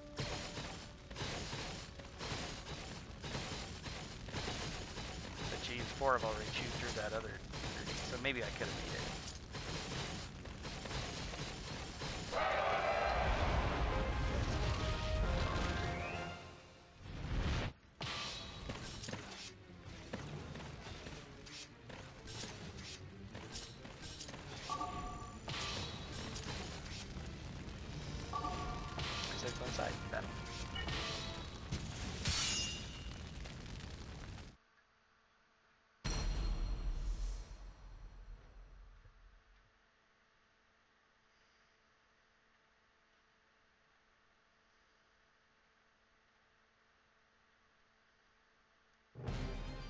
Final battle, fight!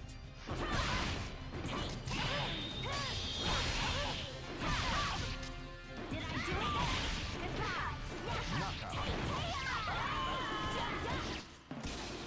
It will be a long time before my sword is complete.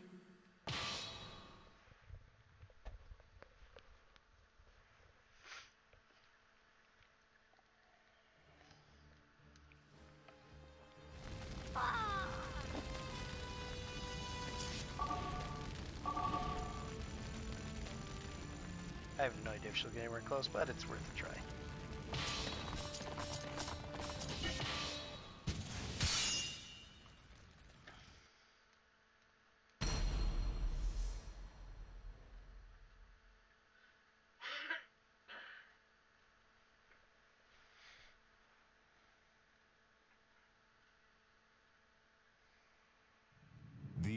Final battle, fight.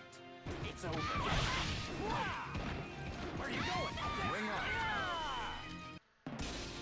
You never stood a chance.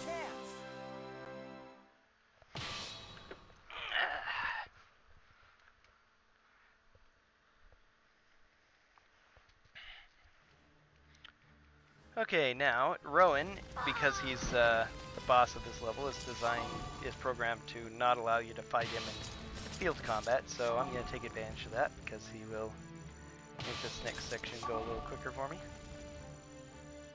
As soon as I get close, the cavalry on the left will come charging to meet me and going to grab me first. But before she does, Rowan decides to come down and engage as well. And oh look, Rowan starts combat for me. So I didn't even have to do it. Those 6 strats that taking advantage of the computer to save you about half a second. 2 Soulcalibur characters we're skipping here are Raphael on the left, Cassandra on the right. Battle 1. They're moderately annoying. Raphael's a knight. They gave rapier type weapons to knights largely, so Raphael is a knight. Which means his stats are really good, but his AI has never been great in Soulcalibur 3. Not compared to some of these others.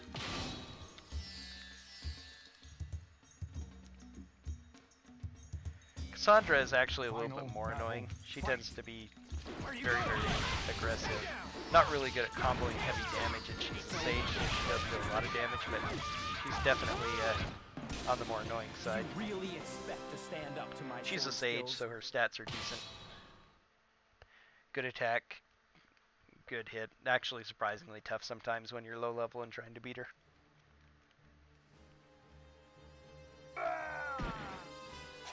I'm going to be working mostly on Soulcalibur percent going forward, although it kind of depends. I'm going to be submitting both Soulcalibur and any percent to the fighting game marathon coming up, and let them decide which one they'd rather see me post.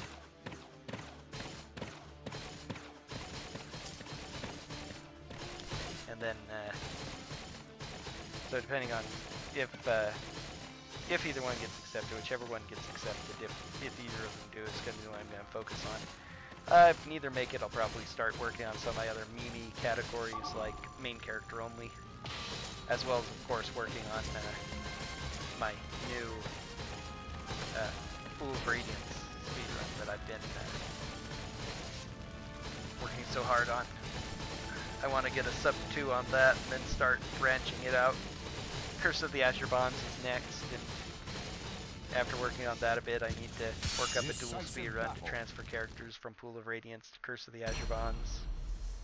Maybe to 100% Pool of Radiance, see how big a monster that is. And if it's viably confirmable is the problem. Since I'm the only runner, maybe it's not a big deal, but it's just it would be complete all quests given by the council clerk. So, you've come. So Worthless come servant of strife, again. you shall pay with your blood. For daring to defy me! Battle 1. Easiest character in the game, Aurelia. I have never lost to Aurelia once in any kind of playthrough, either casually or You can't stop me! speedrun. I don't think I've even lost to her when I've been nearly dead. She's just that weak and useless. And she's, you know, the queen of Dalkia. She's supposed to be a major boss because of that. Is even the, basically the character slot for the sickle weapon style. But she is, totally weak. So we just conquered Dalkia, the only other country left on the continent besides ours, so, I mean, what is there left to play? How do we have 8 Chronicles left? Well, a year has passed, and oh, General Gerardo, he's decided to rebel against the Empire. So we are cast as the hero of the Mantis War, and now the greatest commander in the forces of Grand Ole Empire are sent with Abilia as our second in command to deal with, you know, great General Gerardo. And once again, because we are fabulous protagonists with absolutely no moral obligations, we are not allowed to say yes or no, but we're forced to go out and do this, and so we follow orders, no matter what they are, obviously. Yes, of course. So first we have to deal with these rebels and their spoony bards. A couple of just interesting male dancers in weird outfits in this scenario that I call spoony bards for fun.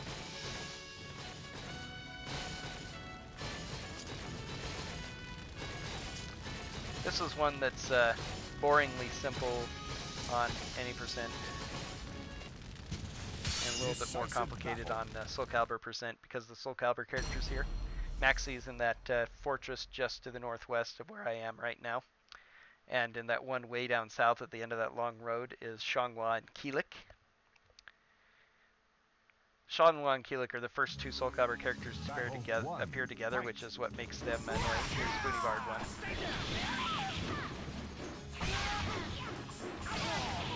Level 99 versus level 38, we're both dancers, but his stats are, he's so much lower level.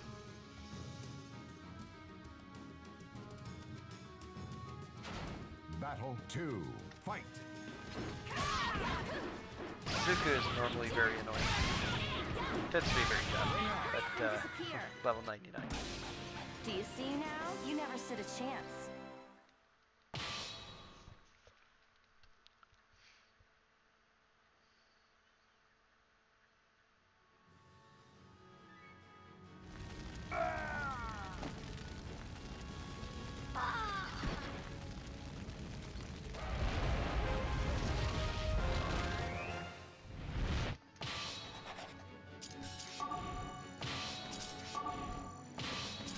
Back down to 4 people here, and if you're playing casually and we're using the characters available, you would have seen that pretty much your entire party got taken away at this point.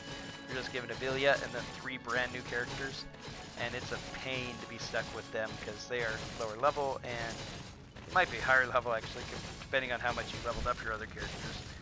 But they have styles that generally are not really great, kind of depending. Tina has the kunai, which is pretty strong actually. Has some pretty good abilities for abuse. I like to start out with ninjas when I start a super duper fresh game of this because they are a little bit stronger than most of the other of the 6 starting classes, and they start with the kunai, which is good skills. Spoony Bard number 2. With seriously leopard skin loincloth over your clown pants.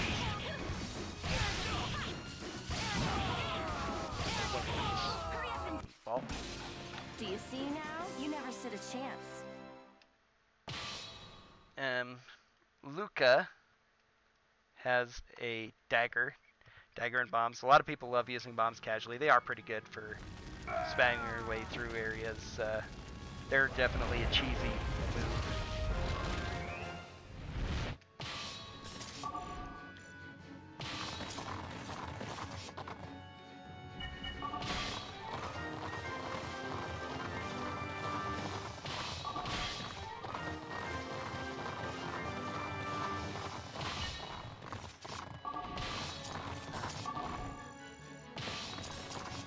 Oh, I might have messed up pretty big here.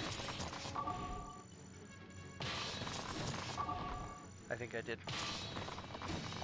Yep, I'm inside the Citadel. Oh well. I was hoping to run out of the Citadel and fight them in the field, which would fight one less battle, but I messed up giving my orders. That's why I fortified that as well, although it's probably really unnecessary, as just a waste of time overall. Yeah. Oh well. I can afford a few wastes of time. Battle 1, fight! Most of these rebels are pretty low level.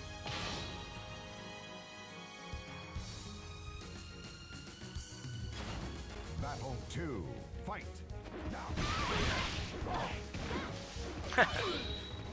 Nice point job at starting back. That's one of the other things that makes this AI spontaneously difficult if the RNG decides to be with you, because if they decide to, because of, you know, they are unable to, they can give off frame perfect guard impacts if that's what they decide to do.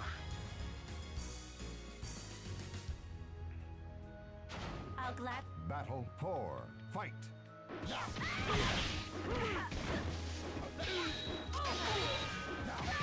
That was interesting. That was an example of a random guard break. Because weapons, if you're familiar with Soulcalibur, you know that special weapons are usually given attributes that affect your attacks in various ways. And one of the attributes on weapons in Soulcalibur 4 is to do random guard breaks. That if an opponent blocks the attack, sometimes, even if it's not a guard break attack, sometimes the enemy will just automatically get hit by a guard break stun. Kind of an interesting little spot there. Might actually go faster to go south when I play this normally again. Even though I'm going through 2 citadels, they are smaller. And that's all 4. And then I'd only have to fight 1 character for now to get him. That's 550 though, and that's only 350, so maybe it isn't. Hard to say. But if I'd gotten out of the citadel and was able to fight them in the field, just wait till they all show up. That would have been only 3 instead of 4 enemies, so it would have been slightly faster.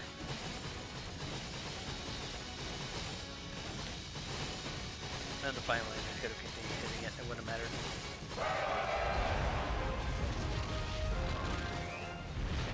This is one of the more annoying boss fights in the game.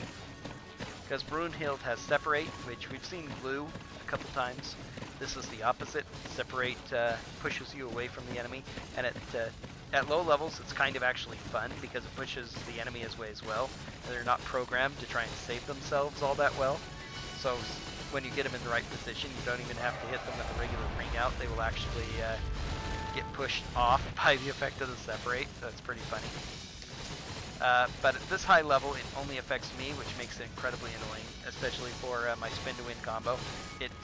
Because it pushes me away, I will only hit them with it if they decide to get up into my combo, basically. If she decides to roll to the side or roll backwards before standing after I knock her down, she'll be out of range, and then with her very long lance, she'll be able to poke me at her leisure. Leisure. So it's a really annoying fight. Usually not too dangerous, but I have lost low-level dancers here before. It is very much a thing. Here we go, see? She gets up into me. That's good. She gets off to the side. Not good. Luckily, level 99, I do enough damage to just blast her. Were you entranced by my graceful moves? She's using that line a lot today.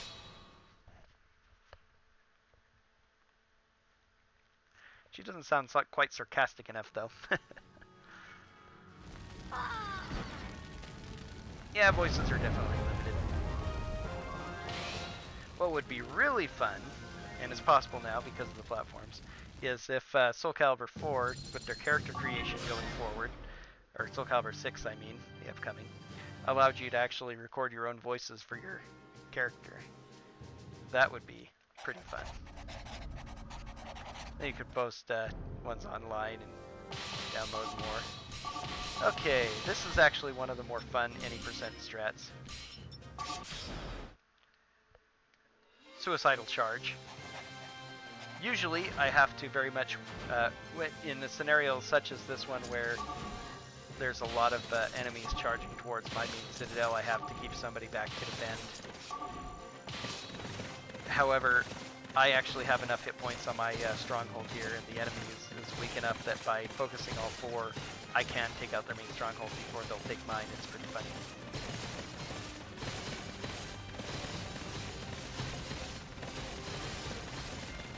I do have to be pretty intense though, which means foregoing a lot of my usual strats.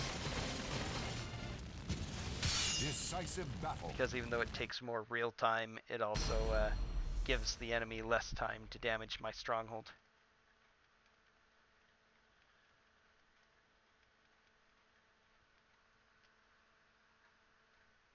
But that saves time over leaving a character behind actually to fight all those people. 3. You can't stop me. One of the quickest fights you'll ever see in a Soulcalibur game. Apart from ones that are one-hit kill.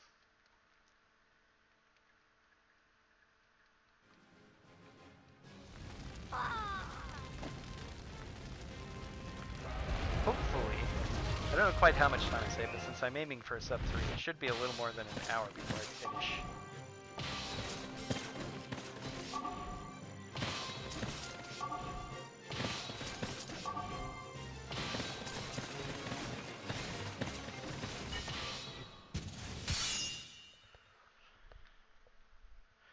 Practicing normal strategies, of course, in order to minimize the number of load times, I would go ahead and wait in battle here with all 5 of the guys coming up. But I want to make sure that absolutely... I haven't done this enough to test if doing that I would still save enough health on my main stronghold to protect it from before the enemy was able to take it. Because I know I can do this, I've done it before, but I have done it just this way. I need to pay more attention to how low my stronghold will be by the time I take theirs.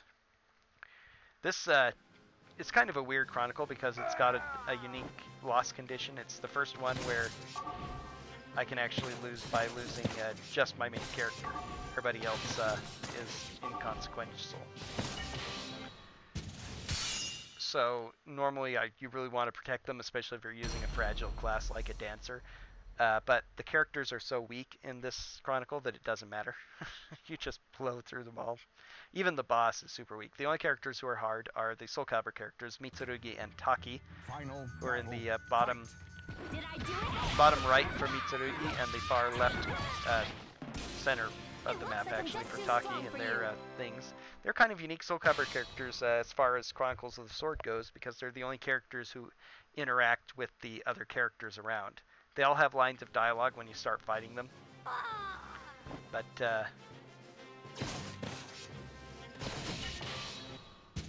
none of them, but they just have, you know, a line or two of dialogue, and that's it. And then they have a line or two of dialogue after you beat them. But other characters will actually interject, you know, when they're talking or seem to talk to them. Like when you attack Mitsurugi, Ignis, the boss of the Chronicle, suddenly says, "You can handle this one," implying that he's hired Mitsurugi to fight us. And Taki warns us to stay out of, you know, avoid the evil sword for our own sake. And Abilia's eyes filled with bloodlust just says, "Out of our way!" And then Taki decides that she's possessed by the evil sword, and so has to deal with her. It's like, okay, Taki, whatever you think, it's fine.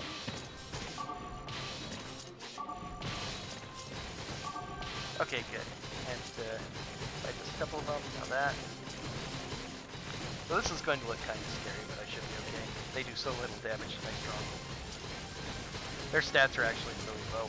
Infantry normally do 4 damage to a stronghold. They're doing 2 damage each. So that's one of the things that makes this strat possible.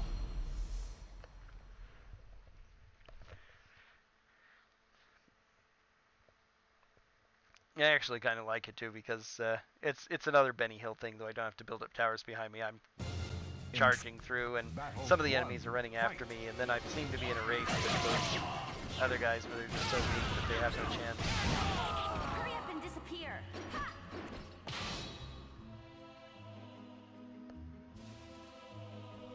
This is Battle 2. Fight. Hurry up and disappear. You can't stop me.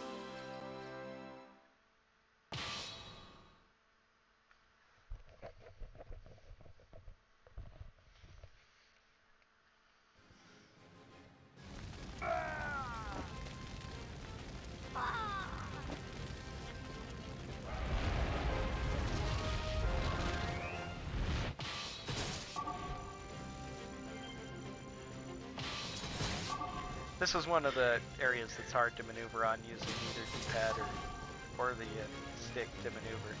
Since your movement is limited to these paths, their angles are, you know, of course they're not regular grid-based or anything. They're often at weird angles, so sometimes trying to go down particular paths is rather difficult. And it sometimes automatically puts you down some rather odd paths. So yeah, Taki's in there. She has blue, so kind of thing that pulls you together. One of the things I mentioned about weapon attributes is that some of them have guard break automatic on them that happens occasionally. There's a weird glitch with that, which sometimes I can get to go off, but is unreliable. But if you attack a character who has the all guard break mission on their affecting them, so they have all guard break, so normally you think they're stronger that way.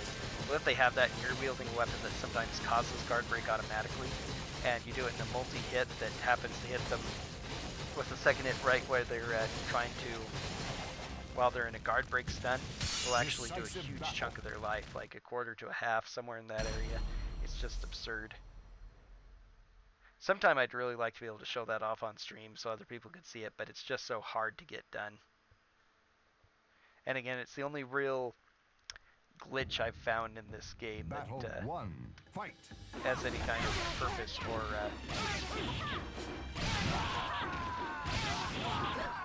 you know, besides like some sort of weird crash or something, which I haven't experienced. Okay, one of these Chronicles ever down and done and dusted. There's one thing that one of our soldiers notes here is that some of these rebels seem to have Grandal accoutrements in their tent and everything. And she seems to be coming to a weird conclusion from it, but Abilia just says, oh, it means that obviously they have mixed feelings about betraying Grandal. It's rather sad that they, you know that it's not right to do so, yet they still chose to take up the call, whatever. Okay, now we finally get General Gerardo.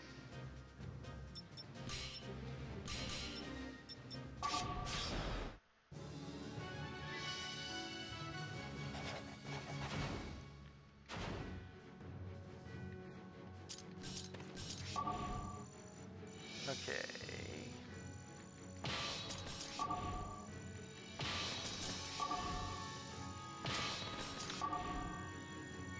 This is the slickest way to...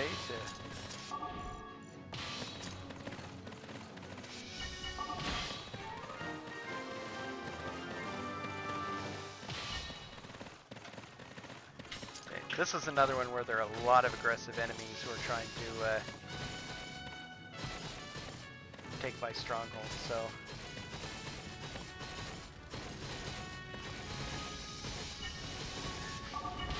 I could try and wait for the main advance and fight them all at once, but I want to try and preserve as much health on this place as I can so that I can leave it alone and join the main assault force sooner rather than later. But on any percent, this is a difficult mission to track out the... Final battle, fight! I've lost this mission more than any other simply from trying to go to charge in all out and not to actually being able to make it before the enemy breaks through these defenses and takes my stronghold, because this is the opposite of the last Chronicle. My stronghold is much weaker than the enemy's main stronghold. So that's why I fortified this up, so I can fight a few of them and then make a break for one place. One of the things I'm going to do here now is boost this up to prevent other enemies from getting through as well.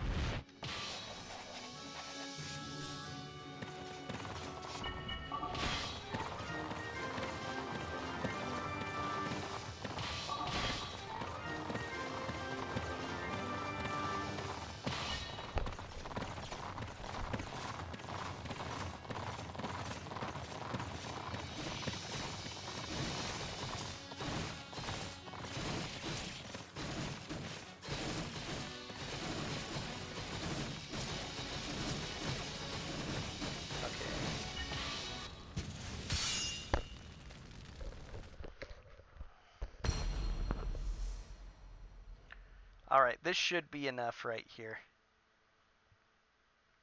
Even if enemies come charging in now, I should be able to... they shouldn't be able to get through both this one. Whoever's left should be able to get through this one and the main stronghold before I take out Gerardo. Gerardo is probably the hardest fight in the game, with the exception of Strife. You really want Battle 2. Strife has given outrageous stats and power, so he's, you know, the boss you'd expect him to be. A lot of people would say end end can be tough, but even he's a level 99 super boss sword master in Battle Chronicle 3, 19. fight. Did I do it? Goodbye.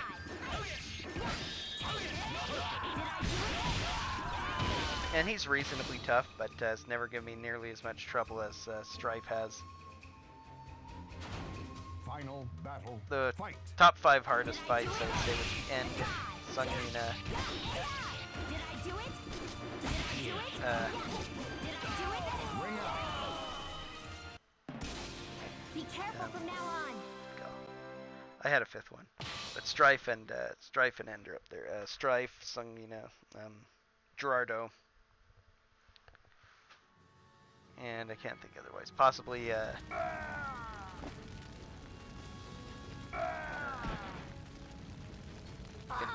AG because of her Quake. AG's stats are she's just mostly annoying since you can't damage her. Through the gap, there we go.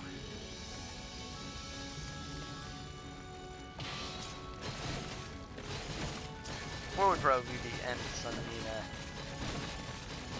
Gerardo, and Strife.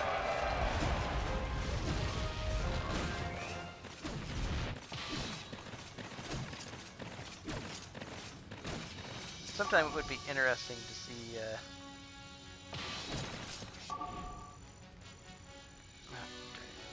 alright,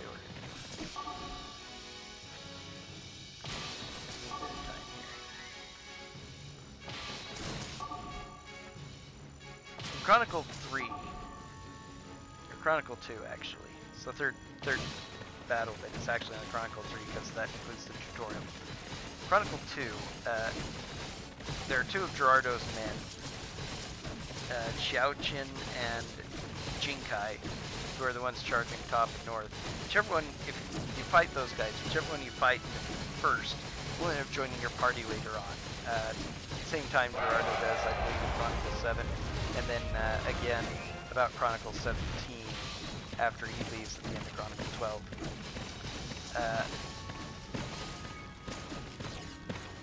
But if you don't defeat either of them, you don't recruit either one. It's the same thing here. Whichever you defeat first out of Feofan or Rudiger there will join your party as well. But only if you actually defeat one of them. So it's the same thing that happens, but I have no idea what happens if you don't defeat either of them because it's almost impossible to avoid fighting them. As we saw there, we fought Feofan before. He was the red-headed swordsman, sword and shield guy.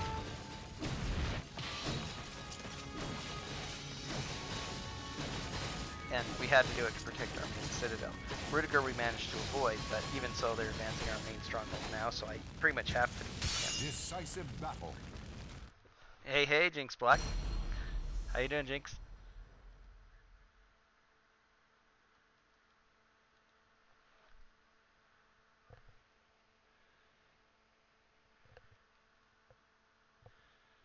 Okay, Gerardo fight. This is a unique fight because it chooses a random character, usually the 4th or 5th in your slot, to fight instead of being your main character, which every other stronghold in the game does. And of course it's very annoying because Gerardo is got Guardian Force into everything.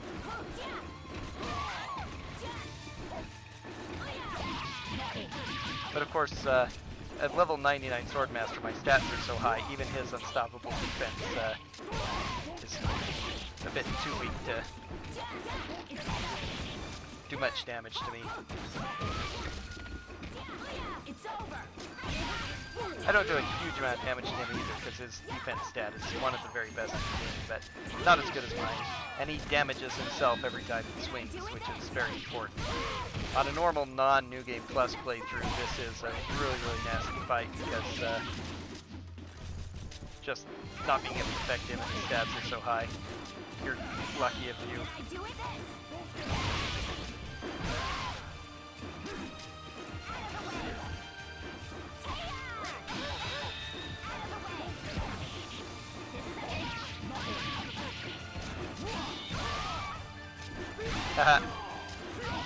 Okay, I'll try and talk to ending so you can actually hear me. Got rough. There we go. Okay, so about half-life, that's not bad. I'll take you anytime you want. I figured with the absolutely unbelievable stats that a sword master has that being able to clear this with one go would be possible. So far I have not yet died, which has been nice. But you do not yet know where. Kinda should be expected with level 99 characters, but things can happen. Now we get the longest cutscene in the game. Is controlled by others. Think for a moment. For whom do you wield your power? For what purpose? And against whom? You must learn to control that strength yourself. Otherwise, you will never become a true warrior. Oh, it's suddenly been stabbed. Oh, holy cow, that's Soul Edge. What's that doing here? Oh, man, that guy, who is he? You wouldn't know at this point, but that's Emperor Strife. They kind of let you know that this is what happened later on, but they actually do. It's one of the worst translating jobs I've ever seen in Chronicles 16 coming up. Because when you try to... Because now that you've defeated General Gerardo and put down the rebellion, Nabilia's like, job well done, time to go home. And you and the rest of your troops are like, you know what, we feel really bad about this, so we're going to join the rebellion now. So now suddenly we're in charge of the rebellion that we just destroyed, and we're rebelling against Grandal. Great, you know, this is the choice we should have made about 3 Chronicles ago. The Emperor's been waiting for this, though, and as we meet Feofan, he survived the battle even though he's the one we defeated, and he is marching on to go avenge Gerardo, and we decide to join him, and of course he doesn't trust us, because we're the one who just killed Gerardo. We defeated all of his comrades, and him in combat, too. But our characters who do all the talking for us are soldiers. One of them says that the weird line that Gerardo killed Emperor Strife, and that's obviously false because, you know, Strife is not dead. Gerardo certainly did not kill him. So I don't know if they just mixed up the subject-object in that sentence, or if they actually just forgot to put in tried to kill him and did some sort of assumption there. There's also a weird scene they don't explain well in Act 12 when you're just about to finish off Dalkia. There's a scene that the body of the Emperor's double and his bodyguards is dropped from the parapets, and Gerardo says something about how the Emperor lacks the courage to face Her Majesty himself. I think it's implied that as we're just about to take the capital, the Emperor came in, you know, to try and do peace talks, but was, you know, they just summarily killed the messenger and dumped him over, and so he used the double because just in case such a thing were to happen. And I wondered if that ties into it somehow, but it's just you don't know. It's just a weird thing. Weird little translation there. Battle 2, fight. But I think if translated correctly, it says that Strife killed Gerardo, and so that's kind of what's supposed to let you know that that was Emperor Strife who did that. And Emperor Strife has Soul Edge, which is kind of a big deal. Battle 3, fight. The biggest failing of the story of this game is that they made it about Soul Edge and Soulcalibur, but only sort of. They talk about it in the intro, how this is another tale of souls and swords, and how it's a tale of the Holy Sword and the Cursed Sword, and all that jazz they put into their lingo, which is all really cool.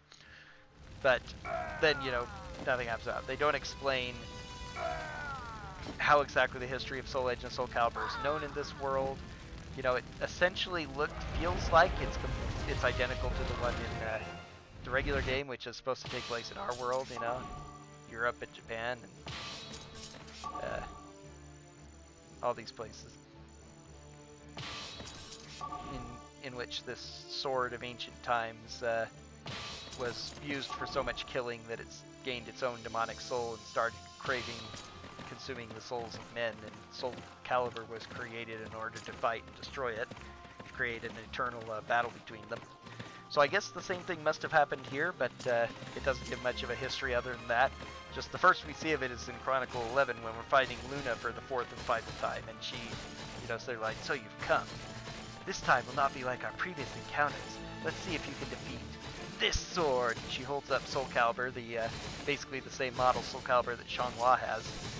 And so, oh great, she's got Soulcalibur. What on earth does that mean? And then it doesn't say anything else about it until either Soulcalibur or Soul Edge, until you get to Chronicle 15 and Strife uses Soul Edge to kill Gerardo. You're like, what? Where'd this come from? So it's never really revealed if when and where Strife got his hands on Soul Edge, if he's had it for a very long time or he just happened to find it, you know, like in the past year, and it's what's caused him to really become a despot who's grinding his people into the earth and caused Gerardo to decide to rebel against him.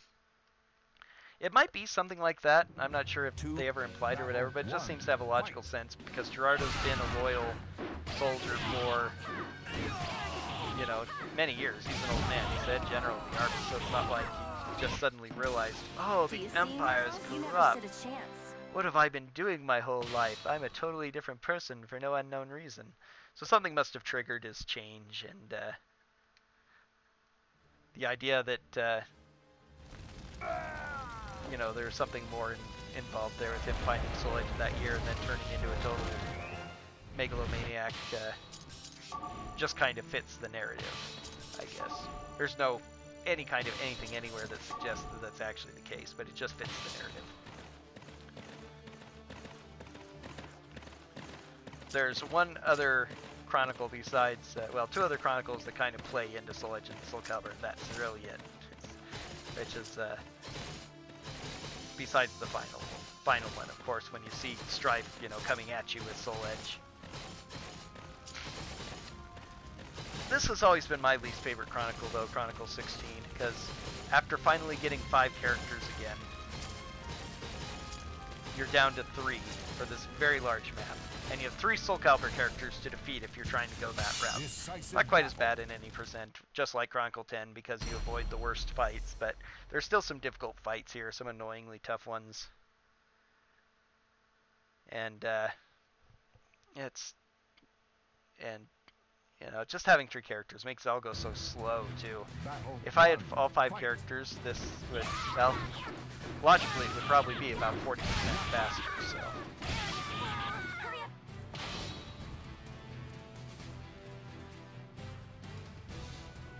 It would take me a little bit more than half the time. Probably not perfectly that, because 5 people don't make you run along paths any faster. But all of my Stronghold taking, which takes up a good portion of this, would go that much fast, and it would make it all a little more reliable. It'd actually help a lot more on the Soulcalibur things, because I could afford to send a few other characters down other paths, and not waste time pouring all 3 of my characters, all of them, the entire army, all 3 of them, down one single path to make sure that I can defeat Talim and Moonsung, who are fighting together in a very powerful whirlwind, making them one of the tougher Soulcalibur fights.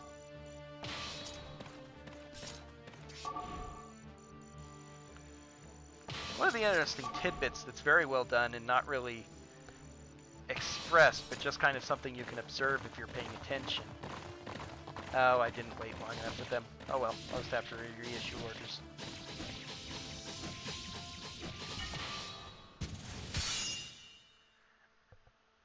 Is that starting in this Chronicle, starting with the last one of the 2 we fought in the last Citadel, now that we're fighting Grandal, Grandal has some of their elite soldiers sprinkled throughout these last 5 Chronicles. If you, the last 5 if you include Chronicle 20 with the, whatever his elite guard are called, I can't even remember, and I was just spent 20 hours playing that Chronicle to grind. But,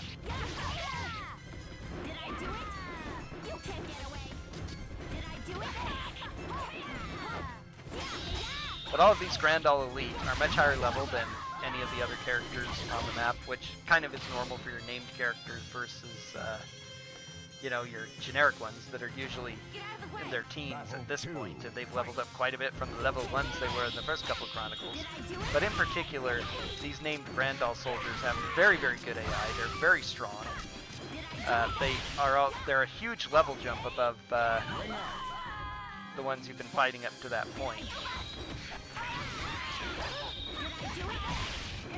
they seem their stats are even better, and they're all dressed in red. So there's definitely seems to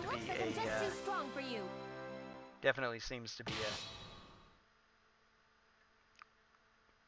a intended correspondence there with that. It's especially prominent in Chronicle 18.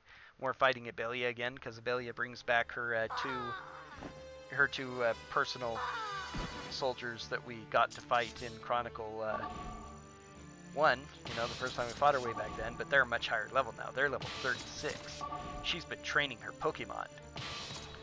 But however, besides that, there are a bunch more of these red-suited Grandal specialist soldiers who are all level 50-ish and above still.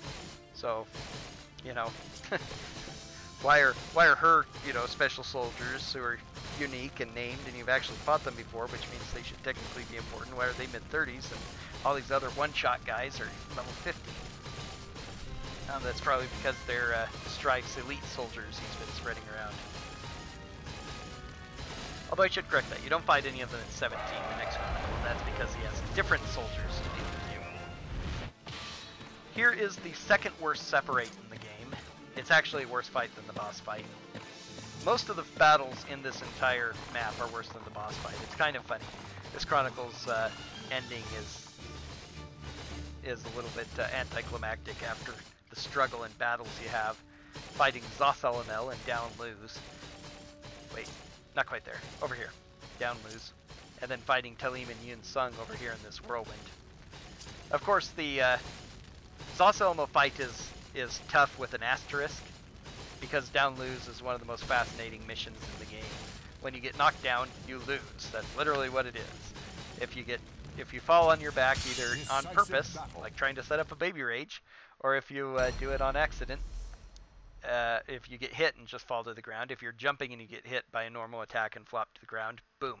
You get shot into the air by a bomb and lose all your health. But it happens whether it happens to you or to Zosalamel. And of course, like Sung Mina, Zosalamel is perfectly programmed to take advantage of this situation.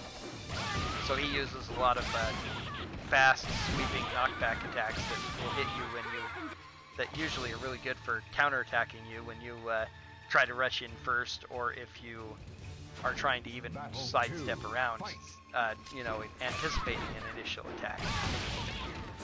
However, he's but if you can get, you know, a knockback attack on him, like a spin to win or a shoulder charge, that'll one-shot him as well. So it's very much a double-edged sword. It's just a bit of luck of whether, you know, you manage to outsmart him and hit him with the first attack. Level 99, that of course was not that tough.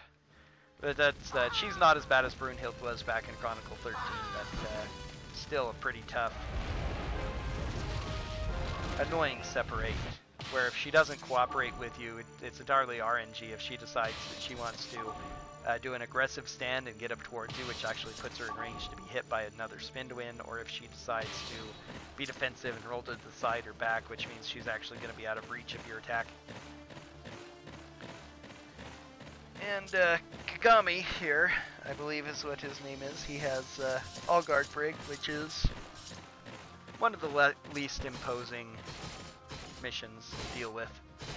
Unfortunately, since he's in a Citadel with 650 durability, and again, I only have 3 characters, it takes a long time to get through this. Sometimes I've used it as a bathroom break before during runs, just because it takes so long to get through this stupid Citadel.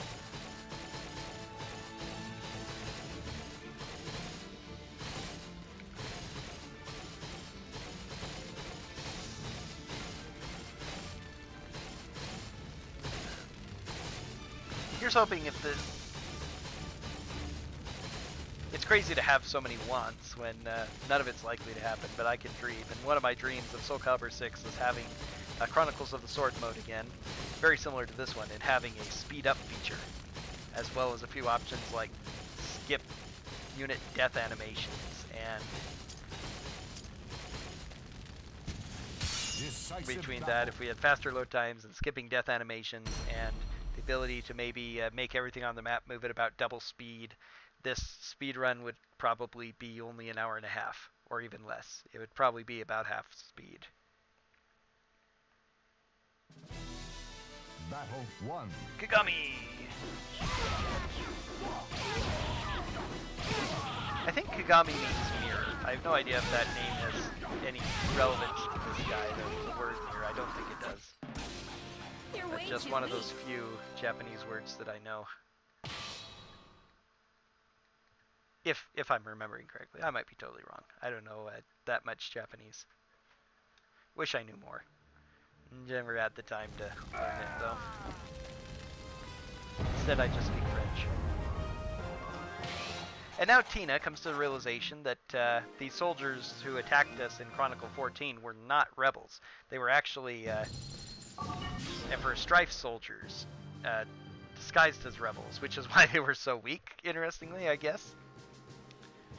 They were sent to, you know, try and kill us and make it look like the rebels attacked in the middle of the night and got us so that he could be rid of somebody who we knew was going to cause us problems.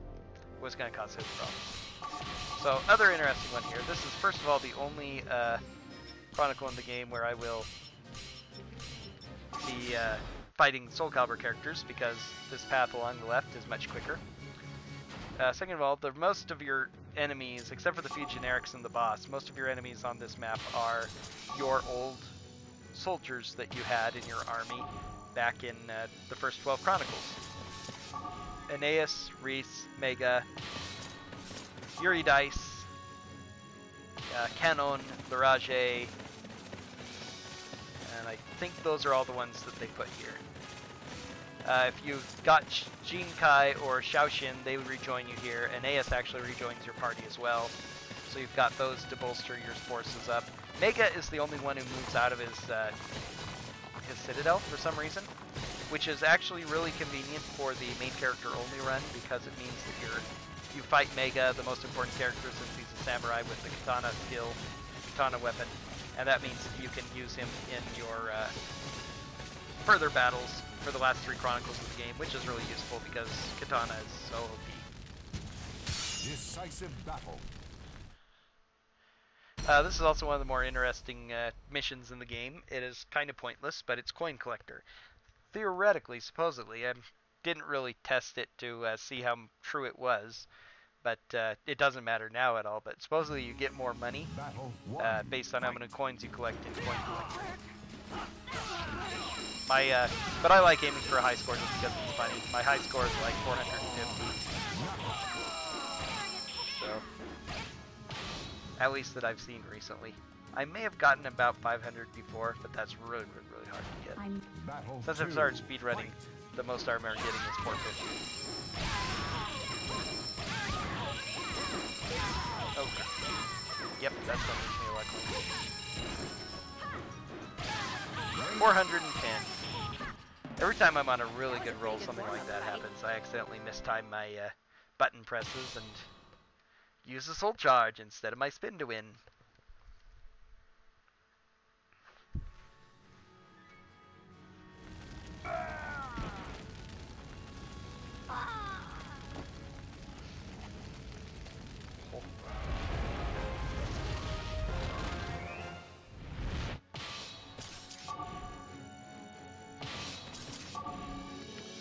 Okay, so that was Sophia. And speaking of Sophia, I really prefer her secondary outfit in this game over her primary one. It's really cool looking, nice blue color. For some reason they took the blue out of her outfit in Soulcalibur 3, which makes it look much more like a shift or something. Kind of weird. Next is Tira, who's in her secondary outfit, which makes her look like a clown. It's still not as weird as her tattered rags that she wears in her primary outfit. She's an assassin. She's also the only Soulcalibur character who has 2 classes, or rather there are 2 different classes that can use her weapon style. That's Thief and Assassin, but because Assassin is far more powerful than Thief, they made her an Assassin. Makes sense. Decisive battle.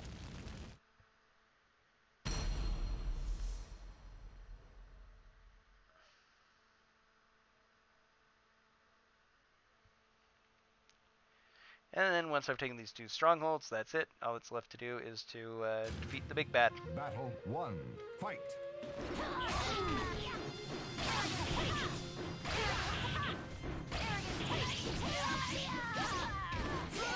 Oop. Wow. My first death. Darn.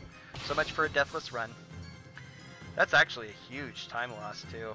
Because I only have 4 characters. Because this one is so short. Every little thing having one less character, only 4 defeat the main citadel instead of all of them. And that's an example of just how bad the AI can get sometimes and power bringouts. Cannot be defeated so easily. What's amusing is how, you know, the power of bringouts are toned down compared to a normal Soulcalibur game where they're instant deaths. You only lose half your maximum life. So I might have had life to survive and possibly come back. Usually Tira is not bad, but that happens every run. One character who is usually pretty weak suddenly decides to be super aggressive and difficult. And do a lot of damage to me and possibly even ring me out. At times it's even been a no-name generic character. That's the really absurd one.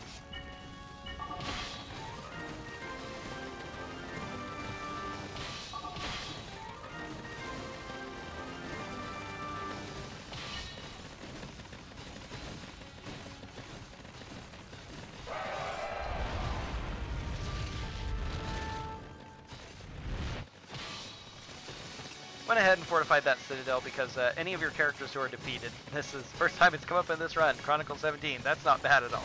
I'm level 99 though, so I shouldn't have died at all. Whenever your character is defeated, they will revive after that bar fills up at the location nearest to their death, that is level 3 or higher. And controlled by you, of course. So it won't do it, the enemy is level 4 right next door. Sometimes, depending on the map, if I lose right before the end, it isn't worth it to care about where they revive or try to send them back to combat, but this still has enough hit points and it's close enough that, yeah, it is worth it. My record on this map is something like just over 6 minutes, so that death, you can see how much it cost me.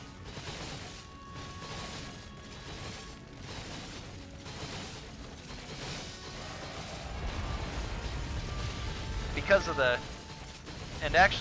power of Sword Masters at level 99, if I were to be actually interested in getting a New Game Plus as fast as possible, I would probably do it from a game where I had 5 Sword Masters with Katana and just go that route, because once you're at level 99, the attack power is just so high that it's superior even to spin to win pretty much most of these fights. I've noticed that I've won most of them with Decisive battle. even faster than I have the with the dancer strats, and so with spin to win, my katana has done just about as well or better. And as we see here, my swordmaster would not have died in that battle, would not have taken nearly enough damage from any of these to perish yet. Fight. So that would have saved me about a minute and a half just on its own. Interesting thing about that character, he is the second giant in the game. Otherwise, completely normal, customizable character. You could create him yourself if you wanted to, except that for some reason he is incredibly tall. He's a basketball player. We're going up against Joel Embiid and Rudy Gobert.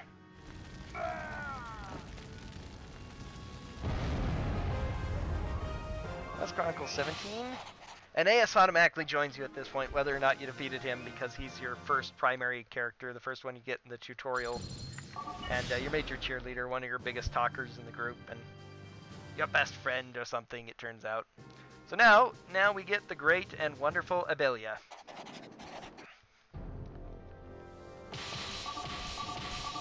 Of course, she doesn't care at all about her friendship with us. She's been ordered to fight Grandal's traitors, and anyone who lifts up their sword against the Empire is a traitor who will be cut down. The super classic noble samurai attitude.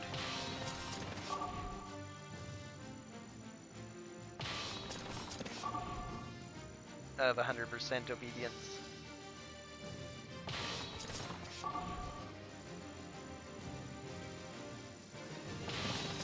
Now, this is a point where I'm kind of disadvantaged being a bandit. Really makes me wonder if almost, at least at level 99, it'd be worth it to do like infantry or even cavalry. since I'm only taking 2 strongholds. Maybe cavalry would actually be worth it.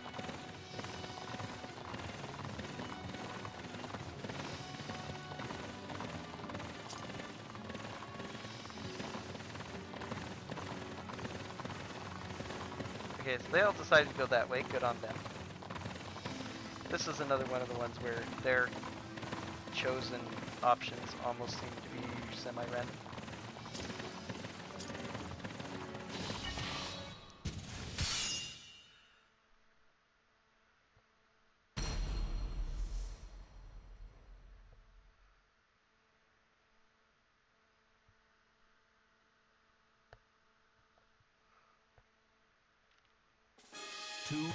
Battle 1. Fight. So here's Ishtar, who was one of the people we fought back in Chronicle 1, Adelia's right-hand woman. She actually has a couple lines of dialogue in the next Chronicle. But she's been way leveled up, of course, but she's only level 36.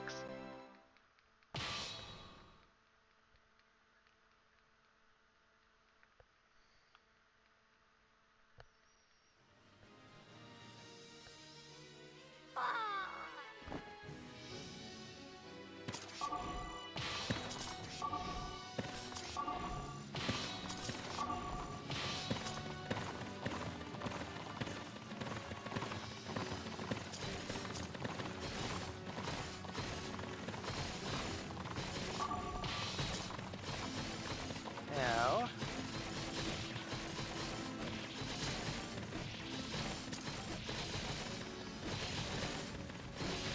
I think I might take advantage of my level 99-ness right here.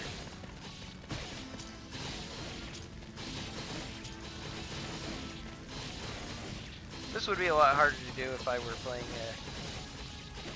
a normal any percent, because I wouldn't be able to stand up to that assault for very long, but I think I can serve as a wall similar to a thing just by standing there and not bothering to fight them.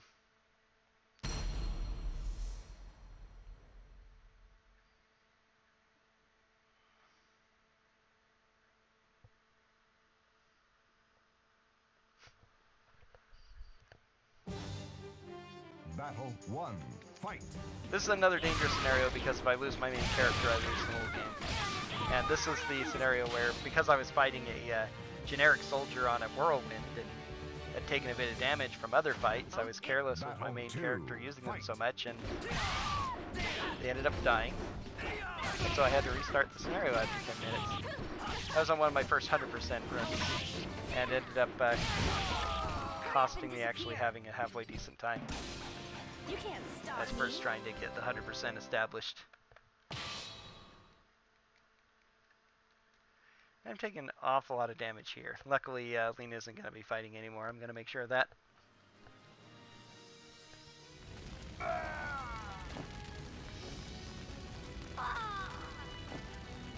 I think this is Mad Struggle. Is that what's actually here?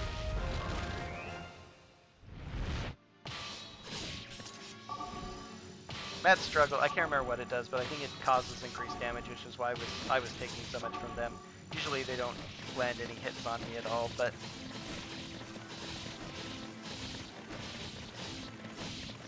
I probably should have gone ahead and fortified that as well, just for safety.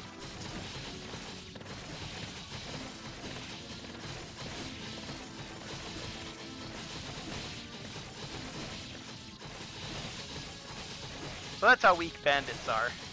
They do totally minimal damage and take the maximum damage. Even at level 99 with the most hit points and with the highest defense you can possibly get, I'm still losing that fight. Of course I am outnumbered like 7 to 1, but even so, that isn't normally how a fight like that would...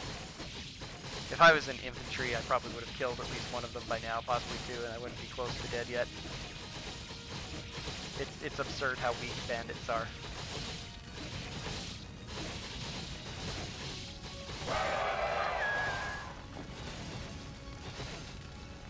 She-Ra is retreating. Oh no.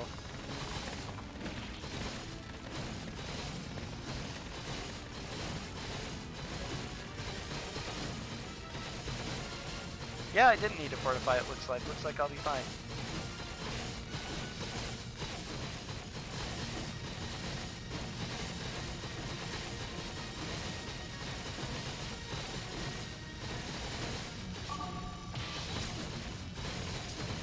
having the soldier there really helps. Normally I would fortify in a normal game, and that would be the big thing. Decisive battle. Of course, Abelia, the one problem with Abelia here is she also has Guardian Force. Her stats suck, so it's not a big deal. But besides Abelia, there are two more guys there who are also going to be affected by Guardian Force, even though they're generics, because that's the power of the mission here. And taking on all three of them is going to be... I have a very good chance of losing my Dancer to that, so... On a normal any percent, I usually suicide after this battle as well. I will not lose against a traitor. Because all you have to do is defeat Abelia, so number one, it's amusing, and two, it's actually probably faster than trying to fight through a bunch of, oh, why is she taking so little damage? Actually, she takes a lot more. There we go, that was a good hit. She might be blocking, of course. Yeah, I think she was actually, that's how horrible Guardian Force is. She can block for a second and then go to attack, and if I hit her once with a block, then even though she let go of the attack, they all count as being blocked. It's really absurd. Now she's dying, though. Oh, she hit me and bring out. Fight. Sully does have my life, I'm not worried.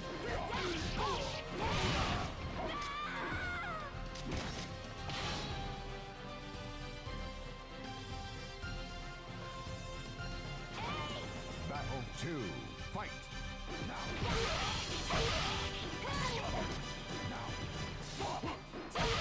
I'm probably gonna lose a character here. That's kind of sad. I wouldn't if hadn't gotten hit by the ring out, but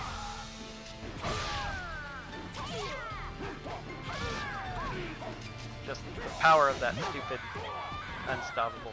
So it's faster than suiciding probably in this case with three different characters.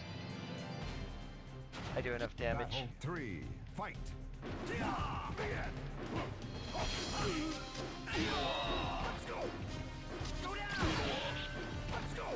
There. See, attack throws do work, but they can't block the attack throw. So he's being nice because he's low AI normally.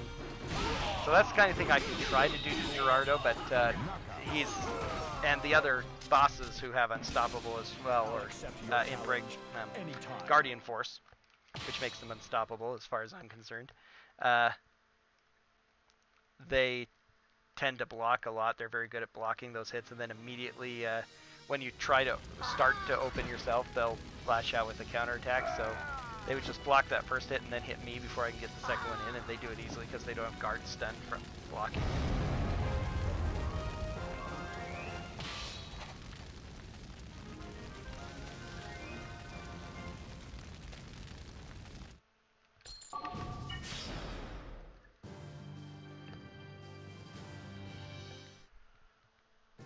Chronicle 19.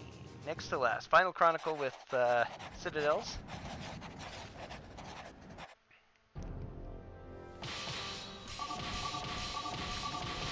Okay, this is a Chronicle with Edge, or End, rather, over there on the far left.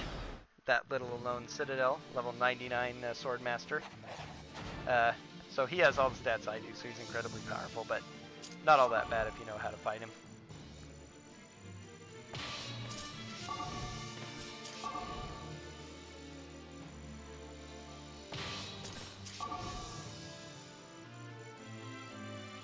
Final Soulcalibur character is also on this map. Siegfried was on the last map. I totally forgot about him.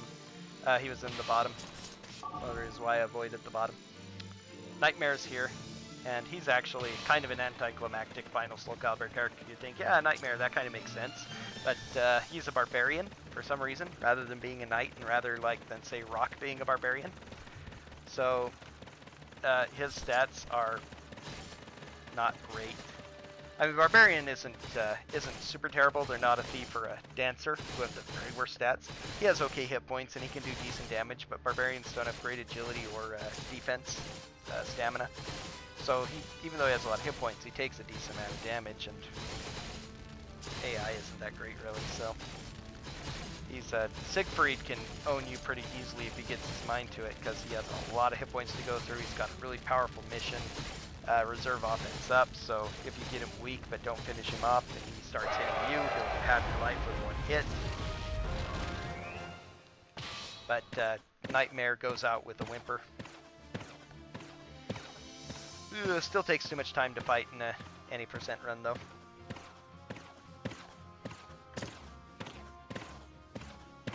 So Luna just joined our party now. Yeah, Luna's still around after we fought her 4 times. She says that after the battle, Gerardo picked her up, took her captive, prisoner of war, something, adopted her.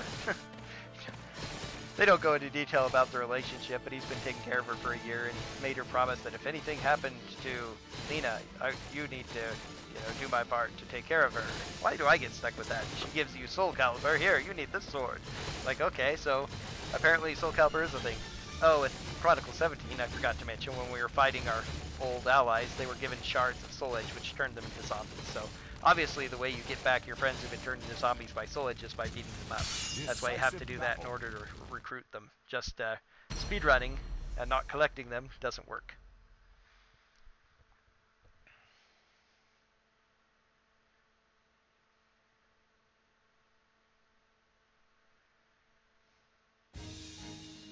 Battle 1.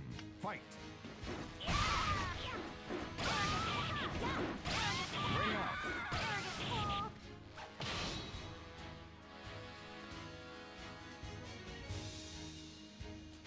I have Battle 2. Fight.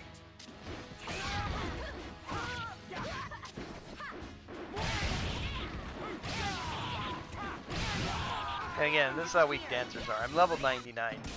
But these level 50 samurai and stuff can still do a huge amount of damage to me in short order. Relatively huge, at least. That wouldn't be too bad of a hit comparatively for normal Soulcalibur combat. It wouldn't, it's not like super bad, but then again, it's what you might consider a normal level hit perhaps, but again, I have twice as many hit points as the normal Soulcalibur character. Because at its base, I believe Soulcalibur characters have about a 250 hit points. That seems to be about average for a lot of the classes when they start out at level 1. And based on the damage you do versus how much it takes away when you study things like training, where it tells you how much damage you're dealing, and you see how much of the health bar is taken away. 250 hit points sounds about reasonable about what it's at. So I have 445, so not quite twice as many, but 75% more, 80% more, and still taking damage from a hit. Dancers are so weak. But they have Soul of Xianghua, which lets them spin to win, which is the most dominating force in this game, so. It does make the run slightly more interesting than it would otherwise be, since there's that boom or bust push into it. You're always on the edge of your seat. Is the dancer gonna get owned? Even, they didn't get the stun lock down. Ooh, they're in trouble. They're taking hits. And, oh, they got out of the stun lock somehow. This is looking bad. Swordmasters are just so reliable. About the only time they die is in extreme bad luck, or if they happen to run into like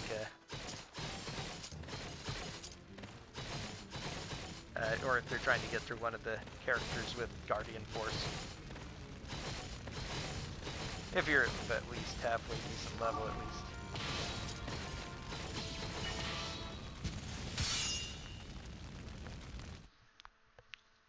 Probably didn't need to do that retreat, really. If I was on the ball, I'd just be able to start the battle normally.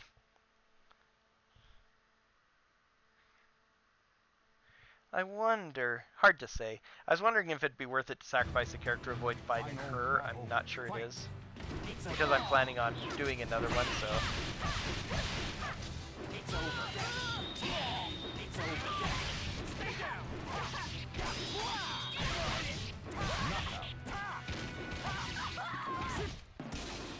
200th victory for Zoro. Stand up to my sword skills. Most of which he was not named Zoro at the time, but that's okay. He's Zoro now.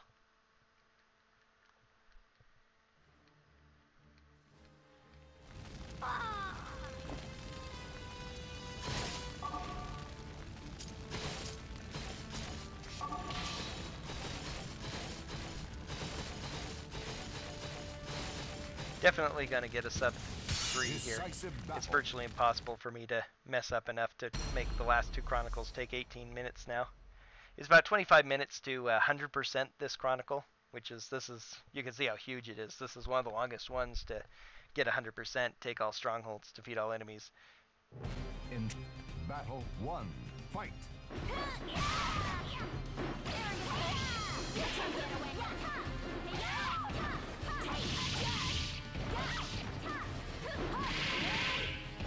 One of the interesting things about the AI here is that good AI do tend to go hyper aggressive when you get low on hit points. They sense Bloodlust and go in for the kill, which makes it that much tougher.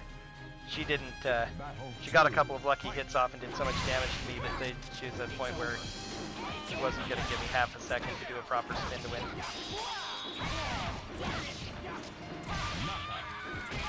And you could say, you know, jinxed myself or whatever, but that's a pretty minor loss at this point. It's not a huge deal.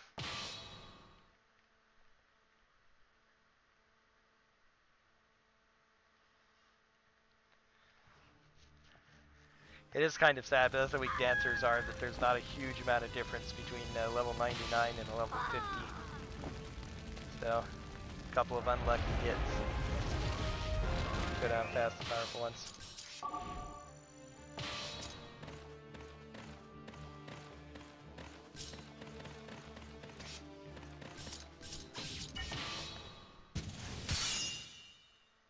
Time for one of my favorite little mini strats coming up. Again, which one I could have used there, but probably would have taken too long. Wouldn't have been as valuable.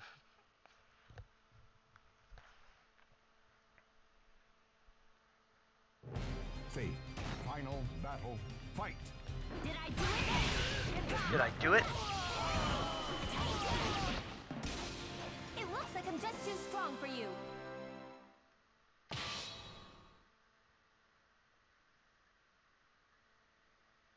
This one's kind of weird because most of the Chronicles, you know, have your 5 or 6 generic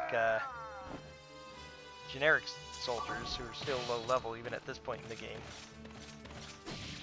But this one doesn't have. This one has 4.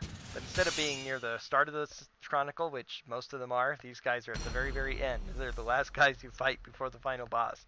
And for whatever reason, one of them always retreats inside the stronghold, but just one, and not until you get close to it. I don't know why they programmed his AI that way. It just seems kind of weird and random. Battle No 1, point to it. fight. Did I do it? You can't get away.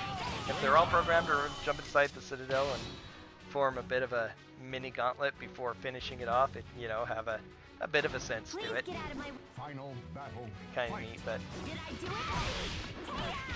as it is, it's just silly. It's over. It will be a long time before my sword is complete.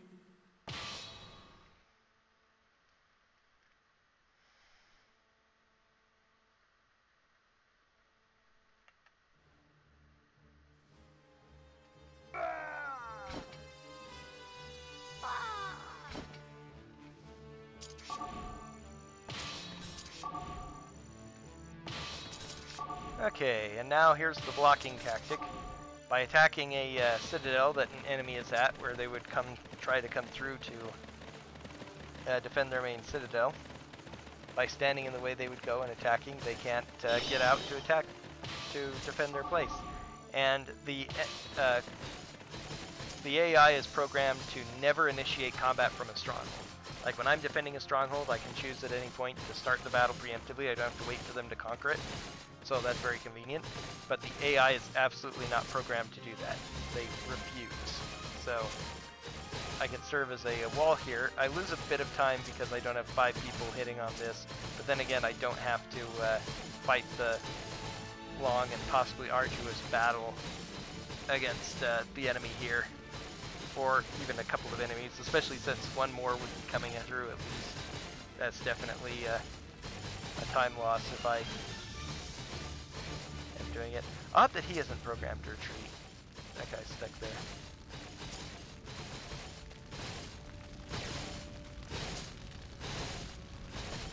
So, Chester 3. Chester once again is now his hair's gone white from barely surviving death somehow or something. We knew that Chester was alive back in Chronicle 15. No, 14. 14. The Rebel Chronicle. That's kind of what I think is supposed to hint to you, along with Tina's comments about the Grandal accoutrements of those supposed rebels and everything, that they were sent by the Emperor, because apparently, you know, Chester's the one who did that. He's been serving the past year as the Emperor's lapdog, and as he tells us here in the text right before the battle, he's tired of it and at least going to be able to get some revenge. Then has a pretty pathetic death rattle when you finish him off. He's like, is that it? It's right up there with Gapgarian's I feel old.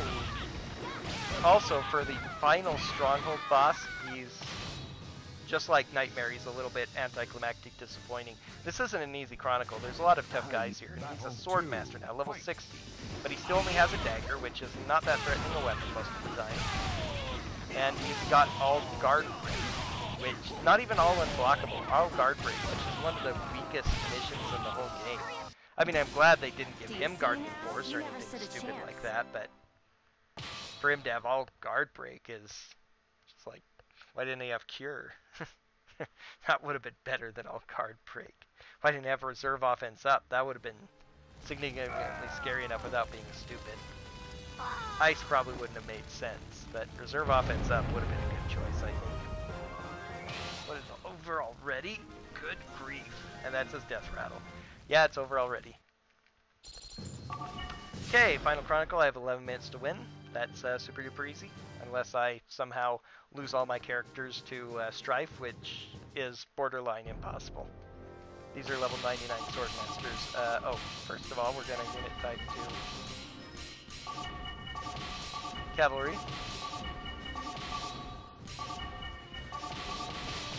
Normally I go Infantry, but since my stats are so high, I can go Cavalry. Normally, I go Infantry because even though they're slower, they're better in combat by a pretty significant margin. That guy's actually a little bit weaker, although it makes it a little harder to maneuver, which is why I usually go left.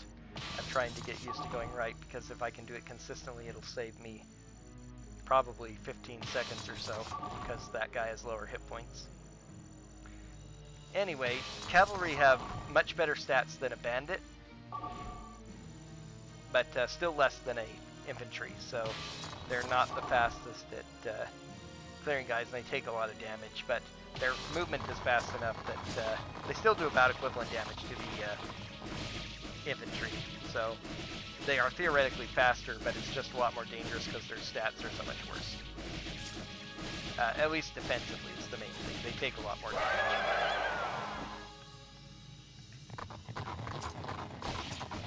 But since my stats are so high, that really doesn't matter that much. The extra movement is the one thing that can really make this go quicker.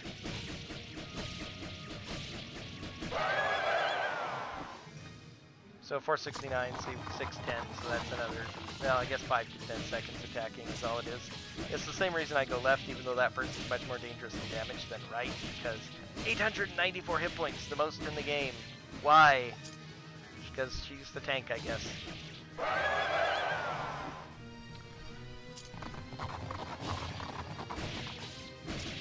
Four guys between me and Emperor Strife. This should go quick. Not going to do anything cute with this, like the Baby Rage, if any of you saw that.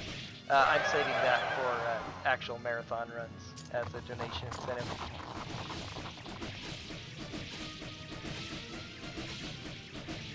I did want to try and do this as fast as possible without any real gimmicks, which is why I didn't make a couple alterations to the characters that I wanted to after building them before. I wanted to change some of the voices around, maybe make Duncan look more like his non-ponytail, you know, just all black shirt and slacks look, but didn't want to waste time doing that and get any chance of not getting a sub 3, which I really want to get with this.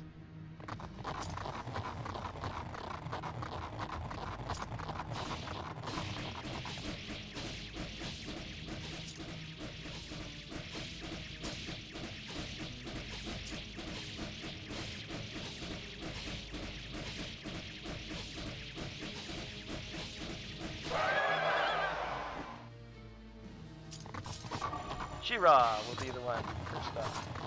Oh, Zoro took no damage. Wow. Cosmos. I shouldn't be doing that. That's a waste of time. I doubt I'm going to lose even one character. Odds of it are quite low.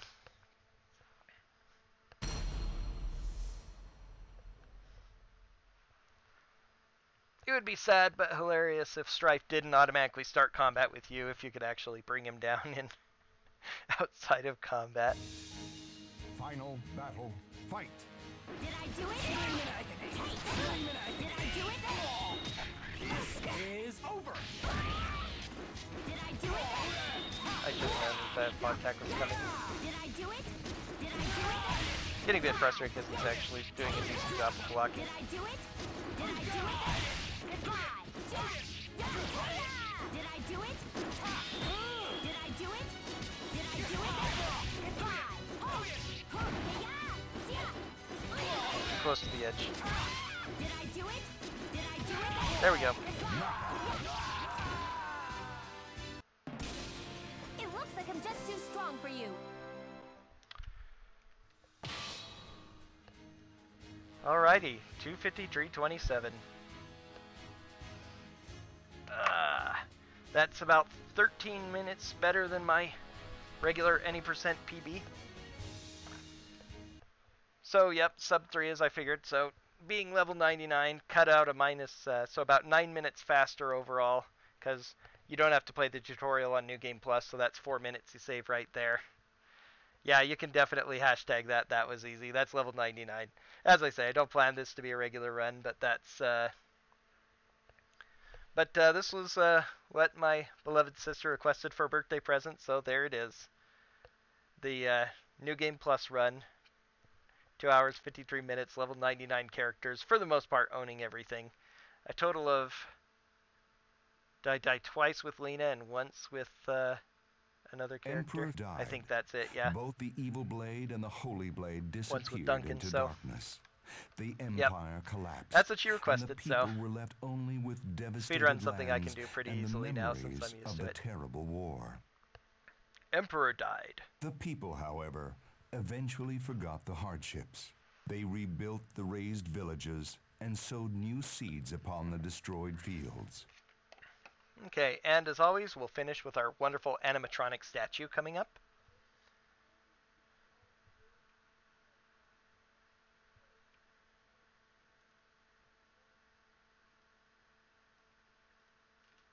Then by the fireside, they told the tales of the great ones who spilt their blood upon those lands.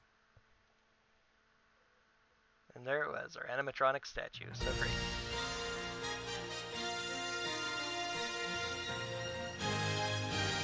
Alright, thanks everyone for watching. It's probably a good time to race. Shout outs to my sister, of course, who I did this for, and to my best friend, Jinx Black, who was actually able to tune in. Normally, I stream at 4 o'clock in the morning, my time, on Saturday mornings, which is a really odd time to stream, but it's just most convenient to me. Since I decided to do this in the afternoon, to also give my sister a chance to watch live, he was able to poke in for a bit. And thanks to everyone who's like this, and there we go. 20 hours. This was from a 4-hour speedrun file I did, so I took 16 hours grinding. Well, minus the 3, I guess, playing this actual game. But so about then 10 hours Soulcalibur 3. Grinding to get these characters up to level 99. It's quite a grind. Not something you want to do. I did see that. I'm gonna have to put in my submissions now. We'll see what category this if I'm able to get this into it. So off to do that. Thanks for watching, everybody, and tune in. I should be back to running a Soulcalibur % Saturday morning. See you all later.